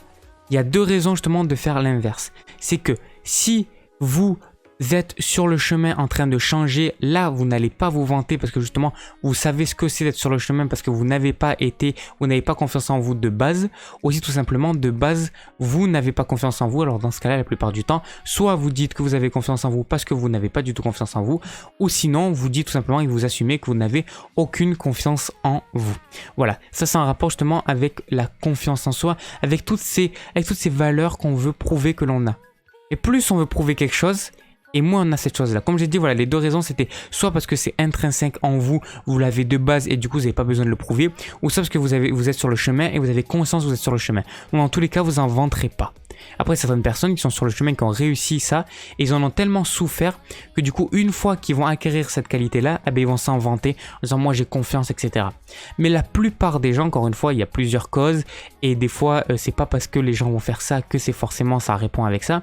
Mais la plupart des personnes qui vont dire ouais moi j'ai énormément confiance en moi et tout, c'est des personnes qui n'ont pas. Et la plupart du temps quand vous voulez justifier quelque chose, expliquer quelque chose par rapport à vous-même et vous allez vraiment vouloir justifier à fond, c'est que vous n'êtes pas cette chose-là. Sinon vous n'avez pas besoin de vous battre autant pour expliquer que vous avez raison. Si vous avez raison, vous avez raison. Pas besoin d'expliquer ça pendant 1 heure. Donc réellement, si vous avez vraiment raison, si vraiment cette chose est en vous, si vous êtes ce que vous dites, alors vous n'avez pas besoin de le dire. Si vous avez vraiment confiance en vous, vous n'avez pas besoin de le dire. Si vous êtes intelligent, vous n'avez pas besoin de le dire. Au contraire, la plupart du temps, vous allez être humble avec ça et dire même l'inverse. Bon, ça c'était pour dire que finalement, on se kiffe, on s'aime. C'est faux de dire qu'on ne s'aime pas. On peut refouler son propre amour. Ça oui, ça c'est faisable. Mais ce qu'il faut vraiment accepter, ce qu'il faut vraiment comprendre, c'est qu'on s'aime. Si on ne s'aimerait pas, on arrêterait tout simplement de critiquer. Et quand on arrête de critiquer, au contraire en plus, c'est quand on apprend vraiment à s'aimer réellement. Parce que pour moi, c'est un faux amour qu'on a. C'est-à-dire que oui, on s'aime, mais on s'aime pas de la bonne manière, parce qu'il n'y a aucune bonne manière de s'aimer. Mais je veux dire, on n'arrive pas tout simplement à donner cet amour à d'autres personnes. On n'arrive pas à partager cet amour. Et du coup, c'est pas un vrai amour. Parce que moi, je pense qu'un vrai amour de soi, c'est également un amour des autres. C'est d'abord un amour de soi et qui est en rapport avec la confiance et l'estime de soi. Plus on a confiance et plus on s'estime et plus on s'aime. Et finalement, quand on fait tout ça, on va être de moins en moins égoïste. On va aller aider les autres. Et du coup, on va aimer également les autres. Donc l'amour est vraiment un amour global. On ne peut pas s'aimer uniquement soi-même. Sinon là, c'est de l'égoïsme et justement, c'est du faux amour. Mais ce que je vais expliquer avec ça, c'est que déjà la plupart d'entre nous, on ne s'aime pas réellement. Mais quand je dis on se kiffe, c'est qu'au final, on est nous-mêmes déjà. On est en nous. Donc, je veux dire, quand je parle, je suis moi-même dans tous les cas. Donc c'est normal que je m'aime et c'est normal que je me mets au-dessus des autres. Mais encore une fois, quand on se met au-dessus des autres, c'est parce que la plupart du temps, et même tout le temps, on est en dessous de ces personnes-là, sinon on n'en parlerait pas comme ça. Bref. Revenons-en à nos moutons. Donc là-bas, c'était vraiment de voir que personne n'est méchant, personne n'est mauvais. Également, personne n'est bête. Il n'y a pas une personne dans le monde qui est bête. Et il n'y a également pas une personne qui est intelligente. On est tous intelligents et on est tous bêtes. Au final, bête même pas. Pour moi, il n'y a personne qui est bête. Parce qu'on a tous déjà des intelligences différentes. Même vous allez parler de n'importe quel sujet avec une personne. Peut-être dans ce sujet-là, elle sera ultra compétente. Alors que dans l'autre sujet, elle sera très peu compétente. Et ça, vous prenez n'importe qui. Même la plus grande sommité de notre société, plus grande sommité scientifique, ce que vous voulez, toutes ces personnes-là seront toujours très fortes dans un domaine. Et dans un autre domaine, vous allez vous dire, mais comment c'est possible qu'elle ne connaît pas cette chose-là? Eh oui, il y a des choses très basiques que la plupart des gens très intelligents, qu'on va dire, ou très hauts dans la société ne savent pas. Eh oui, c'est pas parce que vous êtes, comme on dit, intelligent ou socialement haut que forcément vous connaissez tout. Et c'est pas parce que vous connaissez énormément votre sujet, que vous avez une énorme connaissance en une partie particulière de votre sujet, d'un sujet, d'une thématique, que vous êtes expert dans une thématique en particulier, que vous connaissez toutes les autres. Donc pour être hyper fort dans un domaine, c'est pas pour ça que vous aurez énormément de culture générale ou juste de la culture dans d'autres trucs. C'est-à-dire c'est pas pour ça que vous connaîtrez tout sur tout. Donc ça, c'est vraiment le fait de voir que déjà personne n'est bête, parce qu'on a tous des petites parties de nous qui font qu'on va montrer notre intelligence avec ça. Déjà ça c'est super important, mais vraiment personne. Et personne n'est méchant. Parce que si on est méchant, c'est la plupart du temps, c'est juste en rapport avec un manque d'amour. On n'a pas reçu assez d'amour dans notre enfance. Et du coup, ça va se manifester de deux manières. Soit on va être méchant envers les autres parce qu'on va refouler ça en nous, ou sinon on va être trop gentil. Parce qu'on va se laisser manger par ça. Et donc quand on est trop gentil la plupart du temps, c'est parce qu'on a eu des parents qui ont été autoritaires avec nous. Et c'est pour ça qu'on va vouloir être gentil avec les personnes et pour se faire accepter. On est gentil pour l'acceptation. Parce que si on dit non, alors dans ce cas-là, on va plus être accepté. Donc la gentillesse, oui c'est une vertu, oui c'est une qualité, mais ça peut devenir très rapidement un défaut si c'est utilisé à outrance, comme tout ce qu'on utiliserait à outrance dans notre vie. Faut pas l'utiliser jusqu'à son épuisement, faut l'utiliser à sa juste valeur. Donc là c'est exactement la même chose. C'est-à-dire que la gentillesse, il ne faut pas être trop gentil jusqu'à tout perdre, il faut juste être gentil quand vous devez l'être, j'ai envie de dire. C'est-à-dire c'est pas gentil pour gentil. Et même gentil, encore une fois, c'est un terme un petit peu galvaudé. C'est pas vraiment gentil, c'est que vous faites quelque chose parce que vous en avez envie. Pas pour faire plaisir pour faire plaisir. C'est-à-dire que vous pouvez avoir envie de faire plaisir parce que vous-même, ça vous procure du plaisir. Mais si c'est juste pour rendre ça à la personne, mais que vous, ça ne nous apporte absolument rien, c'est juste pour lui rendre service, mais que vous, au contraire, ça vous embête plus qu'autre chose, ça va vous pénaliser dans certaines choses et tout. Alors non, là, il ne faut pas du tout être gentil. Il faut être juste vrai. C'est vraiment ça le terme, c'est être vrai. Donc si vous êtes trop gentil ou trop méchant, la plupart du temps, c'est justement en rapport avec votre enfance et c'est un manque d'amour, également un manque de confiance et d'estime de soi en rapport avec la non-action qu'on a fait toute notre vie. Plus on critique les gens, plus on est méchant et plus on a peu fait de choses dans notre vie. Moins on a fait de choses dans notre vie. Simplement parce qu'en fait, nous-mêmes, on ne va pas agir et du coup, on va critiquer les personnes qui agissent eux. Donc ça, c'est un rapport avec la critique. Et pour la méchanceté, on va être méchant simplement parce qu'on a ce manque d'amour et on s'aime tellement peu que du coup, on va être hyper méchant avec les personnes. On a tellement peu reçu d'amour qu'on se demande pourquoi on donnerait de l'amour. Mais au final, quand on voit les personnes qui sont méchantes, au fond, c'est des cœurs tout tendres. C'est des cœurs d'agneau, vraiment. C'est vraiment des personnes hyper... Vous voyez qu'en fait, ils ont beaucoup de malheur à l'intérieur d'eux. Et moi, ces personnes, vraiment, ça me fait énormément de peine. Et justement, j'ai envie de les aider. Et si je parle de ça, et on peut en parler même si on n'a aucune connaissance sur le sujet, moi je pense qu'on peut parler de tous les sujets, même si on n'a pas vécu du tout ça, pourquoi on devrait vivre quelque chose pour en parler. Mais moi, si je vous parle de ça, c'est vraiment parce que je l'ai vécu, ce truc-là. Je vous en parlerai peut-être un jour, que j'avais, entre guillemets, une dépendance en rapport justement avec le manque d'amour. Donc du coup, je sais vraiment ce que c'est, ce truc-là. Et c'est quelque chose tout le temps qui remonte à l'enfance. Mais une fois que vous l'avez identifié, vous pouvez répondre à ce problème et comprendre pourquoi il s'est manifesté. Donc vraiment se rendre compte qu'il n'y a pas de personnes méchantes, il y a uniquement des réactions et ces réactions sont toujours émotionnelles. C'est-à-dire qu'on réagit toujours à une émotion. Et ces réactions émotionnelles vont être également influencées par de base nos croyances, vont être influencées également par de base notre caractère. Et ce caractère qui va être lui-même influencé et géré par rapport à notre enfance, en rapport avec la relation qu'on a eue avec nos parents, notre père et notre mère. Et cette période se passe entre 0 et 4 ans, donc on n'en a pas conscience. Parce que la plupart du temps, on va dire, mais non, moi, ça s'est très bien passé avec mes parents. Et même ça, on se ment à nous-mêmes parce qu'on le sait au fond que c'est faux. Parce que même ça, le fait de l'inconscient. L'inconscient, c'est bien beau, mais l'inconscient, il est conscient. C'est-à-dire que l'inconscient, bien sûr que ça existe, mais finalement, quand vous parlez, quand vous faites des choses, ben, l'inconscient s'exprime toujours. Il y a toujours une part d'inconscient qui va arriver. C'est pour ça que très souvent, on dit de lire entre les lignes. Parce que quand on lit entre les lignes, on va toujours dire des choses. Et ces choses-là vont tout simplement montrer vraiment qui on est. Donc quand quelqu'un veut vous arnaquer, quand quelqu'un n'est pas honnête, vous pouvez le remarquer si vous lisez entre les lignes. Dès que vous voyez des choses incohérentes, là, vous allez pouvoir remarquer qui est vraiment la personne. C'est ça qui est important de lire entre les lignes et également de connaître un petit peu tout ce qui est au niveau du mentalisme, au niveau de décortiquer un petit peu le langage corporel, mais également le langage, on va dire, verbal directement avec la rhétorique et tout. C'est super intéressant d'apprendre tout ça pour vraiment comprendre qui c'est qu'on a en face de nous et si cette personne est honnête ou non. Donc voilà, c'est vraiment ça. Donc il n'y a aucune personne méchante, il y a juste des personnes qui répondent à certaines situations avec leur caractère. Et pour ce qui est des situations, c'est que tout le monde, nous tous, des fois, on prend des décisions qui sont complètement déraisonnables. Et nous ne sommes pas des êtres logiques. Il faut arrêter avec ça.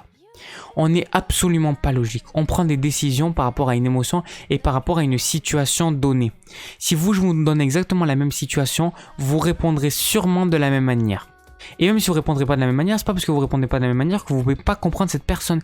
Elle a répondu de cette manière par rapport à qui elle est, par rapport à sa culture, par rapport à son caractère, par rapport à sa génétique, par rapport à son environnement et par rapport à la situation laquelle elle a vécu. C'est tout. Donc en fait, comprendre les personnes, ce ne veut pas dire déjà tolérer ce qu'a fait cette personne, ça veut juste dire comprendre, se mettre à sa place et se dire que nous aussi on aurait pu faire ça. Et la plupart d'entre nous, et la plupart du temps, même pas la plupart d'entre nous, c'est nous tous, et la plupart du temps surtout, ce qu'on va faire c'est qu'on va juger les autres par rapport à ça, dire ouais je comprends pas pourquoi lui il a fait ça, pourquoi elle a fait ça, tout ça. Et au final, nous, on fait la même chose. Mais on s'en rend même pas compte. Ça veut dire que nous, on fait ces choses-là aussi. Des fois, on prend, parce que finalement quand on dit les gens c'est qui? Ben c'est nous. On n'est pas des chiens qui parlent d'êtres humains, des êtres humains qui parlent d'êtres humains. Donc on parle de nous-mêmes. Donc au final, ça veut dire que nous, on le fait ça. Ce qu'on fait, c'est qu'on va réagir à des situations. Nous-mêmes, des fois, on va pas comprendre. On va dire pourquoi j'ai fait ça. Mais on va très vite se pardonner. Par contre, quand une personne le fait, quand une personne fait une situation en particulier, va nous décevoir, va nous trahir, on va dire mais pourquoi tu as fait ça? Pourquoi tu as fait ça? Pourquoi tu as réagi de telle manière, etc. Mais même cette personne ne saura pas pourquoi. Elle a juste réagi à une certaine situation avec une émotion particulière. Elle n'a pas réagi avec sa conscience. On est des êtres émotionnels et pas des êtres conscients. Quand je dis conscient, je veux dire pas des êtres logiques. On n'est absolument pas logique. Et ça, il faut vraiment le comprendre. Quand on comprend ça, on accepte beaucoup mieux tout ce qui arrive au niveau de la société, au niveau des autres et au niveau même de nous-mêmes. On comprend qu'on n'est absolument pas logique. On est logique une fois qu'on analyse la situation. Là, on est logique. Ah là, ouais, alors là, vous pouvez mettre tout ce que vous voulez, on est logique. Et là, on va être fort pour critiquer une fois que ça s'est passé. Mais quand on est dans la situation, alors là, c'est beaucoup plus compliqué. C'est pour ça que de juger les autres, de leur dire « je comprends pas pourquoi tu as fait ça et tout ça », ben, au final, ça revient à rien à part détruire la personne pour rien. Mais au final, même moi, là, ce que je suis en train de faire, ça reviendrait au fait de dire que j'arrive pas à comprendre pourquoi les personnes font ça alors que moi-même je le fais. Mais non, parce qu'en vrai, c'est pas que je comprends pas, je comprends absolument ça. C'est juste que justement, je me fais cette remarque, même par rapport à moi-même, du fait que justement, pourquoi on fait ça et que c'est rigolo qu'on fasse tout ça. Parce que même moi, que j'en ai conscience, je le fais encore, le fait de me dire, mais pourquoi cette personne a fait ça? Bon, j'arrive à l'accepter de plus en plus. Mais je l'ai toujours. Et c'est rigolo quand même comment on est des êtres complètement paradoxaux. On est un paradoxe à nous-mêmes. L'être humain est un paradoxe à lui-même. Mais réellement, on est des paradoxes. Et c'est pour cette raison déjà, le fait de ne pas comprendre que les personnes ont des paradoxes. Par exemple, c'est déjà paradoxal. Ça, j'ai déjà fait une vidéo sur les paradoxes d'ailleurs. Je vous mets le lien dans la bio directement, enfin dans la description, pas dans la bio, moi je crois que sur Instagram. Dans la description pour ceux qui écoutent ça en replay. Et encore une fois sur Twitch directement, je vous le mets dans le chat. Et donc voilà, donc vraiment, on est vraiment des êtres paradoxaux. On n'est pas du tout des êtres logiques, on est juste des êtres émotionnels. On est logique juste quand on va prendre du recul sur les choses et puis c'est tout. Mais quand on vit la situation, on ne peut pas absolument pas être logique. C'est pour cette raison que la manipulation existe et qu'on peut manipuler des gens très facilement. Parce que tout simplement, on est des êtres émotionnels. Si on serait des êtres logiques, on ne se ferait pas avoir par toutes les techniques de marketing et de vente. Et du coup, très peu de personnes pourraient nous vendre des choses parce qu'on serait juste logique. Mais puisqu'on n'est pas logique, on est uniquement émotionnel. Alors du coup, c'est pour cette raison-là, tout simplement, que l'on réagit différemment à certaines situations et que on arrive à nous vendre des choses, même que des fois on veut pas acheter contre notre gré. Et voilà pour cette petite émission du samedi. J'espère qu'elle vous a plu et moi bien sûr je vous souhaite une excellente journée. J'espère que vous allez faire tout ce que vous avez à faire aujourd'hui de votre journée. Mais surtout, la base, vous connaissez maintenant le message, mais je vais vous le répéter tous les jours pour que ça vous rentre. Vraiment, vraiment, faites ce que vous voulez, faites confiance à la vie, arrêtez de vous juger, passez à l'action et vraiment si vous n'arrivez pas à passer à l'action, arrêtez complètement le jugement. Ça sert à rien de se juger parce que vous n'arrivez pas à passer à l'action parce que sinon au final ce qui va se passer c'est que ça va être un cercle vicieux et vous allez rester dans ça.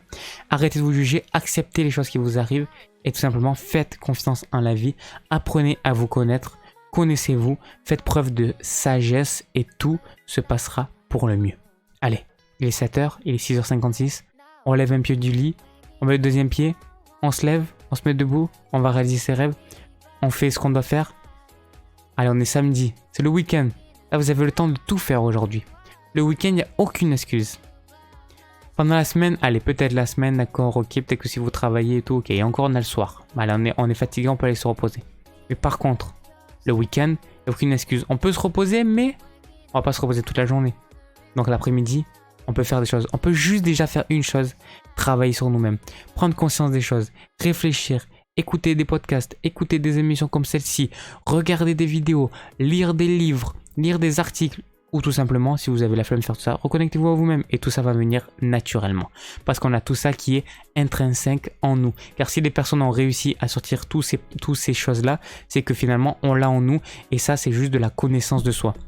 Il suffit de se connaître pour tout comprendre ce qu'il se passe et avoir de la connaissance globale au niveau des êtres humains, de la psychologie et surtout de vous-même. Voilà, merci à tous de m'avoir suivi en direct pour ce petit... Attention, on va refaire. Merci à tous de m'avoir suivi en direct pour ce petit morning bonheur en live comme tous les matins. Et maintenant, vous avez vu qu'on pousse jusqu'à 7h, donc de 5h à 7h, voilà. Nous, on se retrouve demain, dimanche matin, en direct, encore une fois, de 5h à 7h, comme tous les matins et ça va durer encore jusqu'à que j'ai envie de continuer.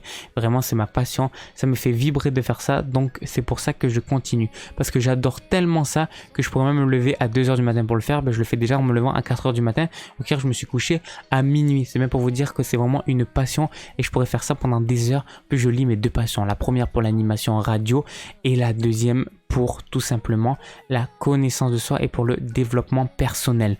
Donc là, je lis tout simplement mes deux passions ensemble et pour la création de contenu, pour la créativité, voilà. Je lis vraiment tout ce que je kiffe et c'est pour ça que j'adore faire ces émissions. Faites des petites actions, mais faites-en quand même. On se donne rendez-vous demain matin. On se donne surtout rendez-vous ce soir sur ma chaîne pour une toute nouvelle vidéo. Et demain matin de 5h à 7h pour vous réveiller encore une fois en douceur pour ce petit morning bonheur.